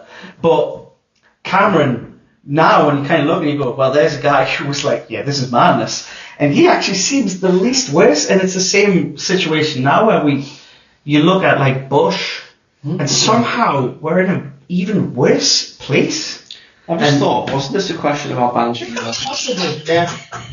Like, We're getting way off topic. Sorry, we live the Way off Raptors. topic. Sorry. Actually, this was the thing about AI. that was just AI. Yeah. Well, we went from AI to I think the Trump. but this is all sort of. Do you know that word? This is where I'm going to get all the fucking reformers coming and comment on this video now. We get it. Can I tell my one story about Is this? No, I thought you were going to talk about Dunfermline. No, I'm going to talk about Blackpool. So this is the Talbot Oh, in Blackpool. God. Oh, yeah. Which is the reforming K-pop. We played there. Right? We played there, me and Nick did each other's makeup in the toilet. Yeah. Halloween. Alarm bells went off for me. I'd never noticed that pub actually had Conservative Club on the side. And I'd just been told the Talbot. We turned up, we played. And It was and we did hell. our usual sort of like held up the trans rights sign. We did our usual sort of political speech. How did it go? Sort of. Then we were fine. Except for I got There told wasn't anybody there to see it, so. my first, yeah, well, that was bad, yeah. My first sort of, I'd be bad. These fucking dirty Labour. These dirty lefties. my first sort of, my first moment of realising something wasn't quite right was when one of the bar staff started talking to us, and he was like, he says, oh yeah, but I agree with you on this whole thing. It's disgusting that Rishi's got in. And I was thinking, you don't like the Tories either? And he went, yeah, just, I think you need to have, and as the conversation went on, you realised this was starting to become about skin colour and not like, and I was just like, what the hell? And I was like, I think I've got to leave this conversation now. Like, I'm not for this. And I says, well, I voted for Corbyn. And he went, oh. And it just went like that. It was like, okay. Blackpool's vibe. Blackpool's cool place, but racist has got racism not got a place there. No, racism has no place in any society. Cannot agree more, especially in our community. Well, Yes. And no, that's I'm what we're talking about, scene. I mean, it breaks down barriers in the metal scene. I mean, look at Killswitch Engage. They've had two singers, and Howard Jones joined them later on. He did have racist things thrown in a bit of time, but now that's all changed. I personally would love to see Howard rejoin the band, and become a dual singer with. I'm with you. Oh my God! With Jesse and Howard. Just the absolute. I'd love that. I mean, that one song with both of them is amazing. Yeah, metal. Yeah, two vocalist metalcore needs to come back. Oh, Yeah. where's Yashin? How good would be That'd be so good. Oh, So I mean, they did that one song where it was both of them together, and it's just unbelievable. Single file. Sorry. I like to cheer. If Nick's ever sad, I play Killswitch riffs on him. Yeah, that's true. But I'm starting to disassociate. Yeah, he started to associate. I remember when Killswitch was on tour by Maiden, and Bruce Dickinson literally flew Howard in for the show. Nice. In London. On his plane. On his plane. Purposely brought him over. Yeah. Because then Howard made an appearance at Bloodstock with is it Justa's solo project Yeah. from Hitbreed. Because yeah. he literally popped up at Bloodstock because he did a song with Justa in my solo project. And I was like, oh, fucking hell, Howard Jones is here, what's going on? And then everyone's like, oh, you got flown out by Bruce Dickinson. He was in London the night before on stage with Killswitch. What a life. I mean, that's the dream, isn't it? Yeah. You just get truck on a plane with Bruce Dickinson. Was it Flight 6? At the same time, like as much as like Bruce being a pilot, I'd still be terrified of. You know, just think like you get on a plane. That's your mate. One of your heroes and your mate is flying the plane. That would terrify me. Like I would not trust you with a 747. How would you guys feel knowing that Chris is flying? To be fair, of the four of us, if he was the one I'm a van driver, to be fair. I would trust him more than I would trust myself. Sorry to play. In order of trustworthy, 1, 2, 3, 4. 1, 2, 3, 5. Yeah, one. No, He'd rather have no one than me. I'd rather have that table than you. Nick's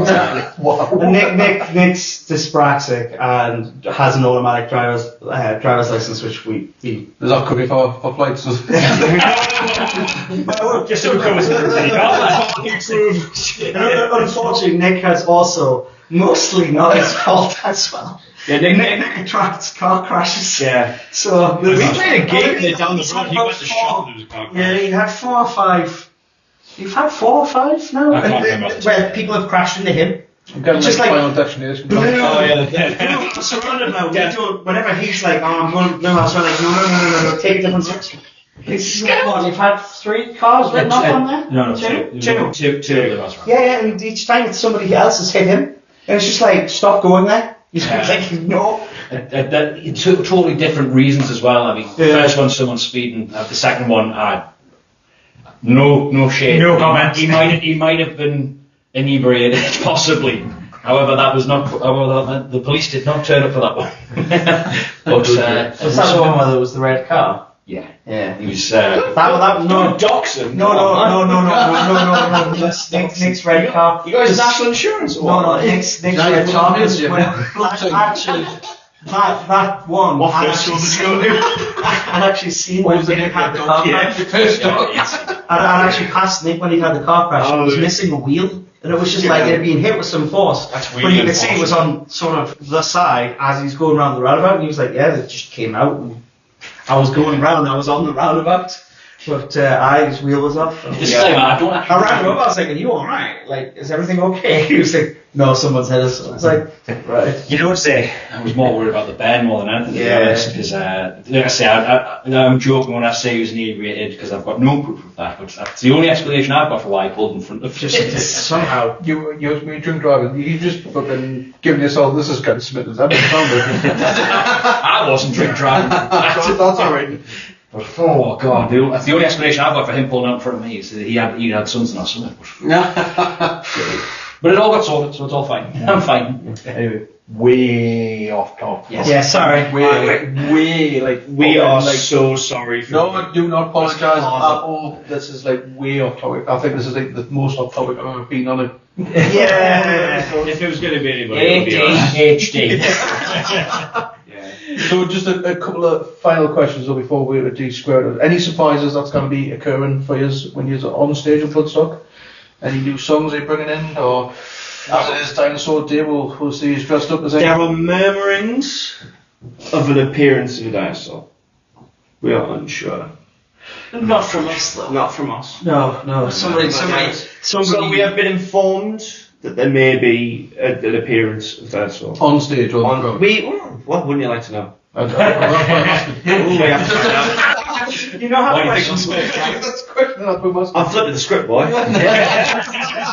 What? Hold on, there's a script. I don't think I've kept any of this. I'm just going to look at my phone. It's a black screen. Playing on Facebook. We will be. Playing Candy Angry Crush. Birds. Well, to be honest, we're still finalising the set. We're still working out, but we may play the new song we debuted at the semi-finals. Oh yeah, well, Is that? I thought Was that we- earlier? That's Yeah, yeah. that's That's it'll be on the song. Scissory. There may be some links flying in. We don't know yet. Yeah. Scissory's one of those, as he said earlier, we are daily left liberals, as they say, and that song's literally about. Funny enough, when we wrote it, it was about the migrant crisis, and I had some worry that it would go out of date, but it's now more. Unfortunately, it didn't. But it's literally about how poverty creates that kind of economic movement, and I wrote it when that child washed up on the beach, and it was, and for me, and I mentioned this in either in the semi-final or the final, where I said about the fact that people are forgetting that It's humans. They forget that there's people, there's so much sort of hate of why do they want to come over here and stuff like this, and it's like because you can't comprehend. It's like when you see people arguing like, but they're all fighting age men. It's like, right, but they're men who are coming over to work, to provide for their family because they don't have it where they are. And I don't personally have a problem with that. I don't have a problem with that at all. Yeah. I mean, for me, I am genuinely of the belief if you weren't such a lazy bastard. Yeah. Get off your arse and go and get in there and get a job yourself. Yeah, you know what I mean? It's not that. In all fairness, there's all jobs that we all say we don't want to do. I mean, personally, I wouldn't want to do a cleaning job. Having OCPD, cleaning and touching sort of toilets and stuff like that, it's not a job that I like. But if there's somebody who's willing to come over here and do it, then power to them. Next time, fucking Dr. Dave's got to give us a surgery or something. Do you know what I mean? He's got one tooth. Yeah, I'll let him fucking surgery on me. Absolutely. Absolutely. And my honest belief on the whole thing is that we should have.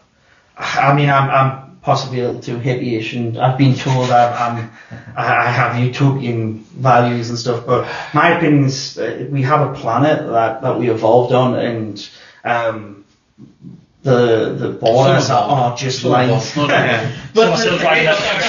there's we've been to Linton recently. There's lines on a map. That's all.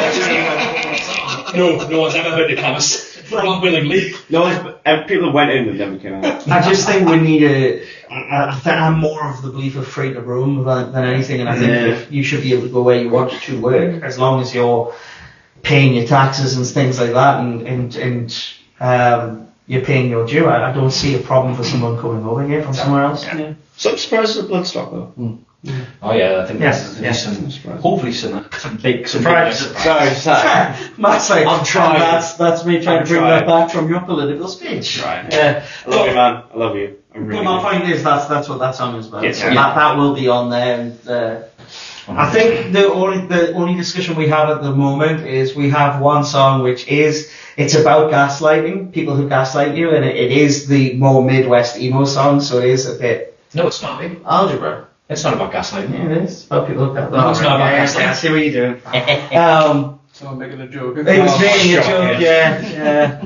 He was trying to gaslight me.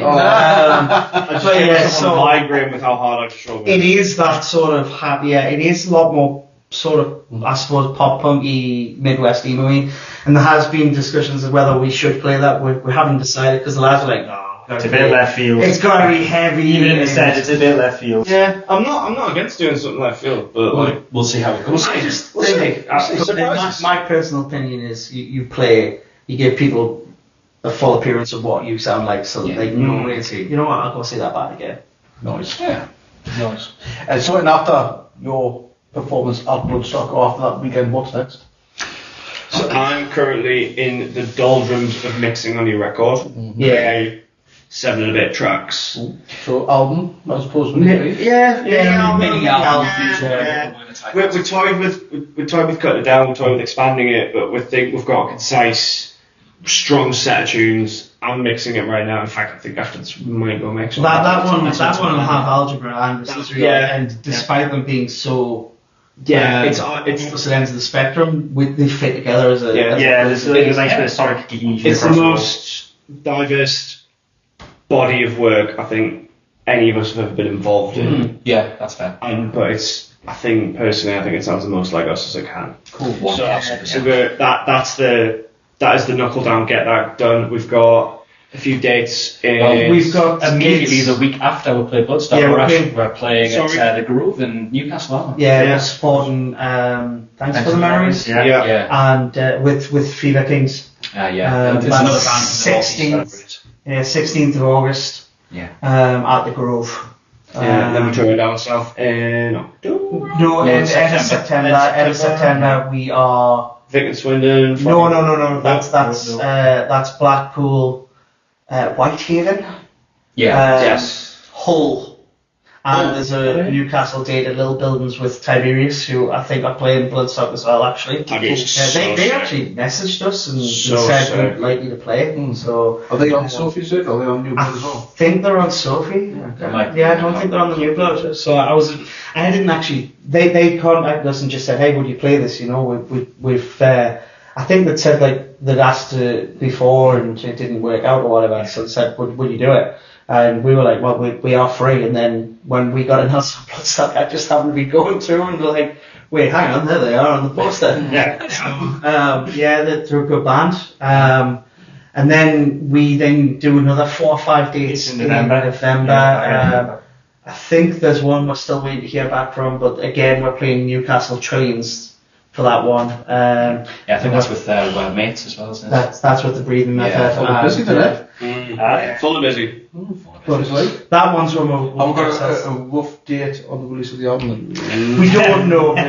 The problem with this mini albums, we actually we recorded in Lincoln back in 2023 and December. But my mum took ill last year. She's got a neuropathic illness, so she's lost the ability to like move on and stuff like this, which is she caught a cold and her immune system forgot to turn off, and it's destroyed the nerves, so that sort of put everything on hold. And then I think we were trying to do it sort of long distance. White blood cells sort of thing, is it? No, just antibodies. And eventually the antibodies attack the nerves, and it's called chronic inflammatory demyelinating polyneuropathy.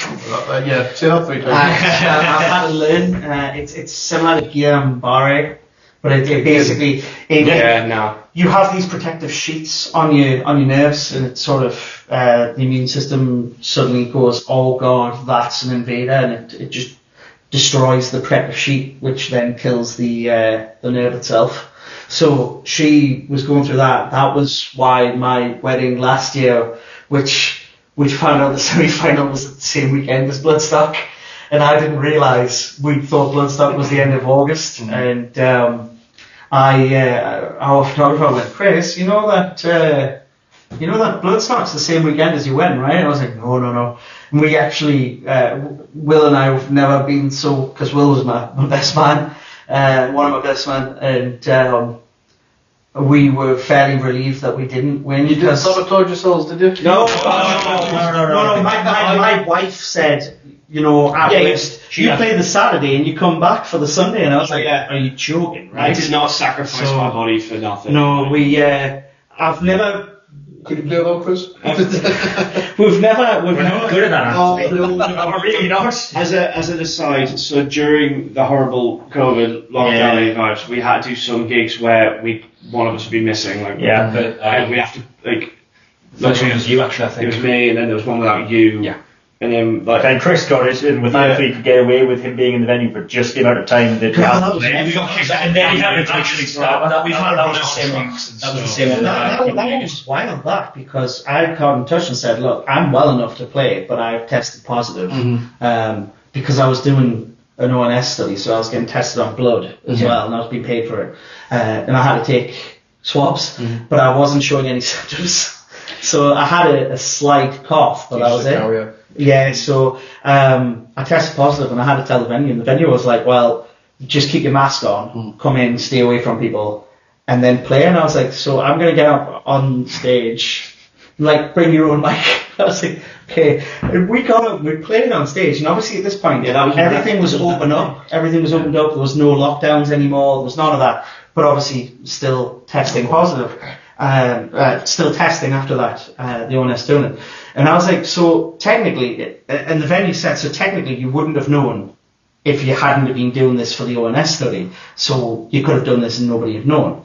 But they talked to the audience and gave them a choice and said, look, this band, the singer has tested positive for it. And we came in, and I sat up, and I got up on the stage and on the mic, and everybody's against the back wall. Just sort of standing there, and I was like, this is wild. Like, I don't know what we're supposed to do. When somebody gave up, it was like, oh, it's really good, and gave you a hook. Yeah. I was like, no, don't come up. But yeah, it was a very strange experience. Because we were like, we'd had 2 years of it. That was with Needle on the Shy, wasn't it? Great band. I know, I don't. Yeah, We had these. They're a good band. I don't think they're still going now. Yeah.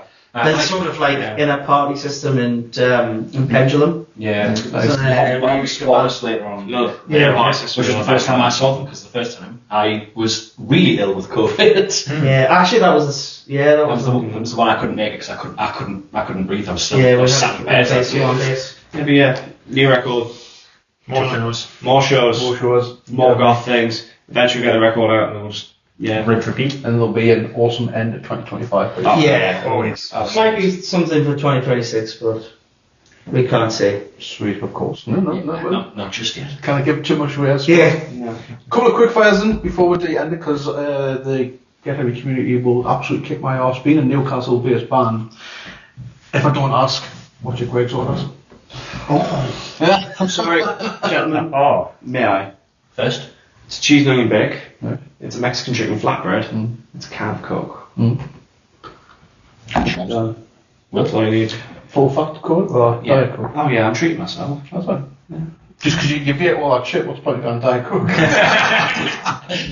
I mean, I drink like 3 litres of Pepsi Max a day. I'm pretty bad for it. Fair enough. Jesus Christ. Yeah, pretty bad. But like, Only 3 litres? Yeah. Only 3.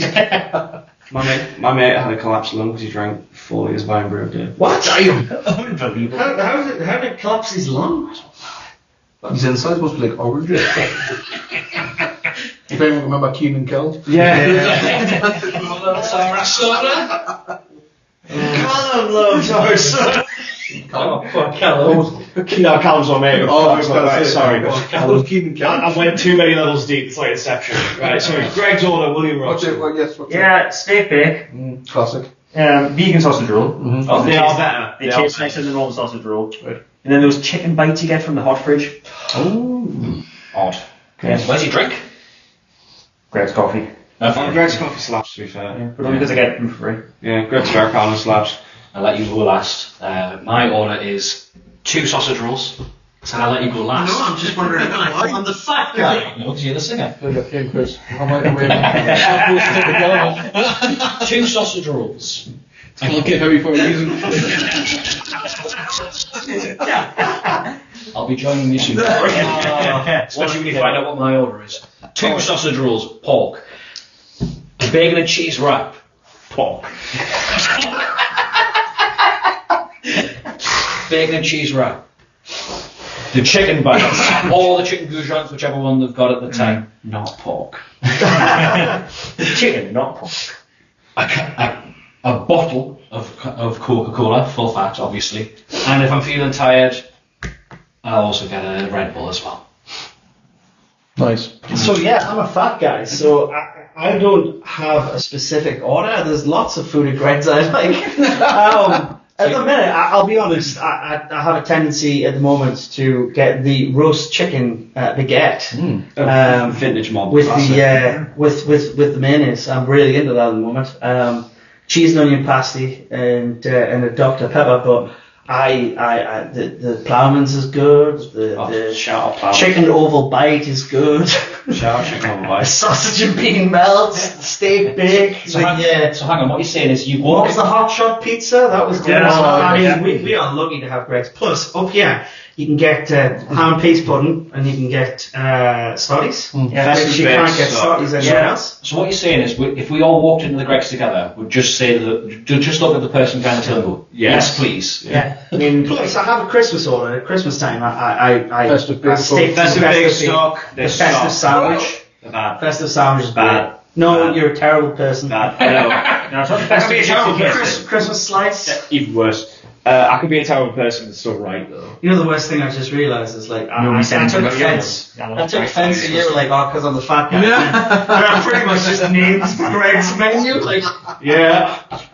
Yeah, you Yours would be a You bit. didn't mention the new fish finger sandwiches. I haven't tried that yet. But I tell you what, it's a good show for breakfast as well. Actually, Greg's. We like Greg's breakfast, don't we? Stuff. Greg's breakfast. When we're on tour, we'll go for big Greg's sandwich. You know where to get on the way to Bloodstock. Start off at Weatherby. God bless Weatherby. It's the best. Last sooner than all. Now it is. If I say Weatherby, I know I can get home. You can see me alright. Even if you have to fucking walk. It's so weird though, because like everybody in the northeast, if you're heading anywhere, even if you don't need the toilet, you stop at Weatherby. Nah. It's like, but you're supposed to stop at Weatherby. No. Church. I've got this bladder timer thing where where I've come from in the country, I can be needing no form of toilet. As soon as I see that sign that says Weatherby Services, you've got 5 minutes, son. Hurry up. But it is. It's like, is it Scotch Corner or Weatherby? Nah, Scotchy's Weatherby's. Scotchy, like you Scotchy's unreal. sometimes you can't find it. I don't know what it is. What's that one in Manchester that doesn't exist? TV. No. TV exists. Don't start me on TV. There is I think video it's like a quick fire now. Sorry, nuggets. Oh, we're off. There's a lot of turns just eating, you know. No, There is. If I'm Finding somewhere to eat. What's your Greg's order? Mine, made them pizza slices, pepperoni ones. Did you try the Yeah, pepperoni hot shot when I had it? No, It was fucking phenomenal. Was it? It was just like pepperoni, They're hot. jalapenos. It was amazing. I'm not gonna lie, yum yums as well. I like it. Or jam donuts. Oh shit. Yeah. Nah, caramel. Gingerbread man. Caramel custard donuts. Gingerbread man. Yeah. And caramel shortbread. Oh.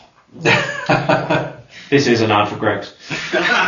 Well, Please yeah. sponsor me. We'll try. Greg's in Google. Yeah, we'll try. But All the it Gs? doesn't seem to happen. We've tried getting sponsored by Norpac as well. Oh yes. Sorry, I'm. No, not Norpac. No pack is better. It's the very first Get Heavy Festival we had me mate, and he walked around with a kilogram tub of Norpac I drink it, mate. for the entire day, and it was probably melted inside. But he walked around from 2 o'clock in the afternoon to 11 o'clock at night with I like a him. kilogram of fucking Lurpak, and he was going around telling me about that this fucking kilogram of Lurpak costs more than this festival.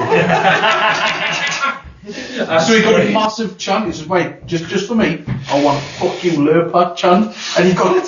So we recorded it and sent that segment to Norpac. Please sponsor us. We hate Lurpak. Was it part the one that had Johnny Rotten? No, that was some other Tory bullshit. Was that not Butley or? I was just wondering if like Norpac was like shit, the, Danish something. I don't know.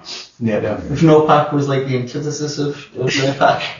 Anyway, if you can record any cheesy pop song in the style of Ruled by Raptors, what song would you choose? Need You Tonight by NXS. Good shout. Your 90s, like me, Chris. Cheesy pop. Boom, boom, boom. Oh yeah. Oh, you go tick, tick, tick, tick, boom. There was a lot of booming in the 90s. That's what she said. Well, you have excellent taste in pop. I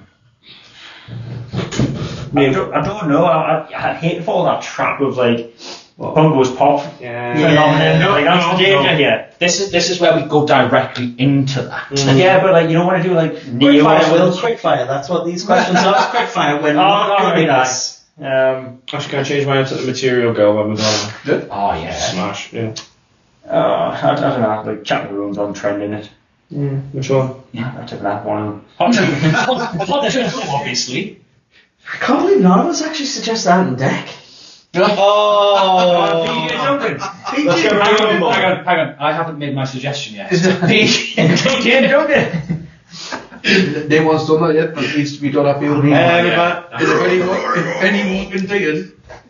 Hell yeah. And actually, I don't want that connection, mate. Nah. Well, hang on. Oh no, we need. No, because His my brother brother's a mega grow for them.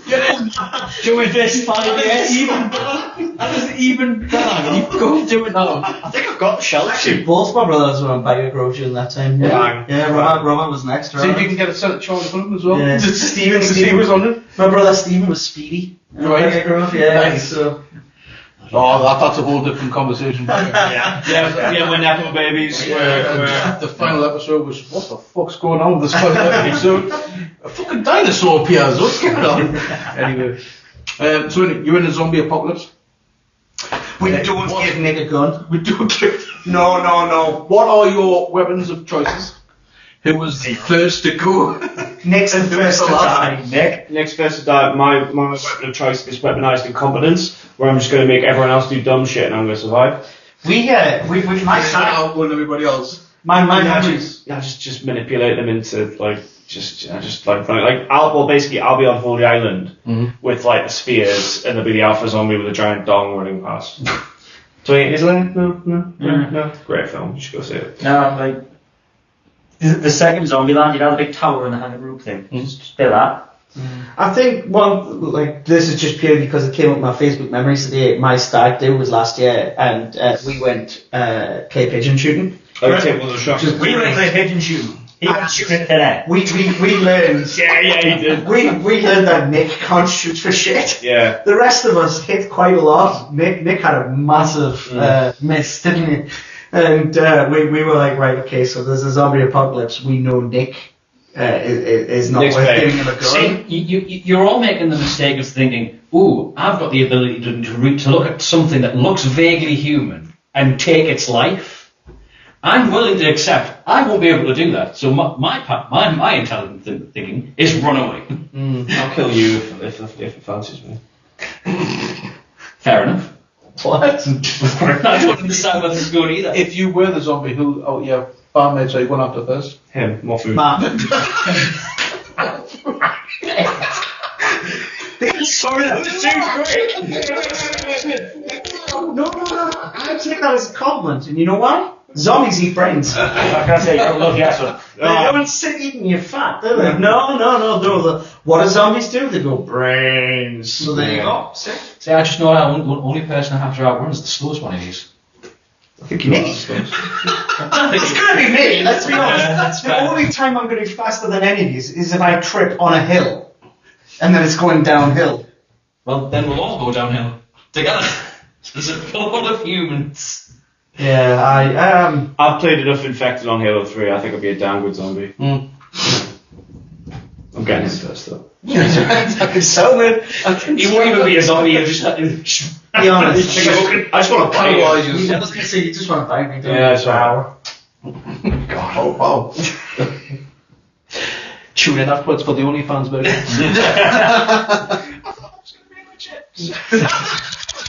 It was going to be a legit segue. Pow, chicka, bow, bow. There is no. Go on, onlybeards.com. Only slams. Oh, get it. Guys, thank you so much. It's been an absolute laugh. Thank you. Thanks for having me. As I end all our podcast episodes and interviews, we leave you with our Get Heavy creed, which is the rules of the pit are the rules for life. When someone falls, we pick them up. Hell yeah. Damn right, cheers very much, man. No, thank you, Raptors. Hopefully my phone didn't die.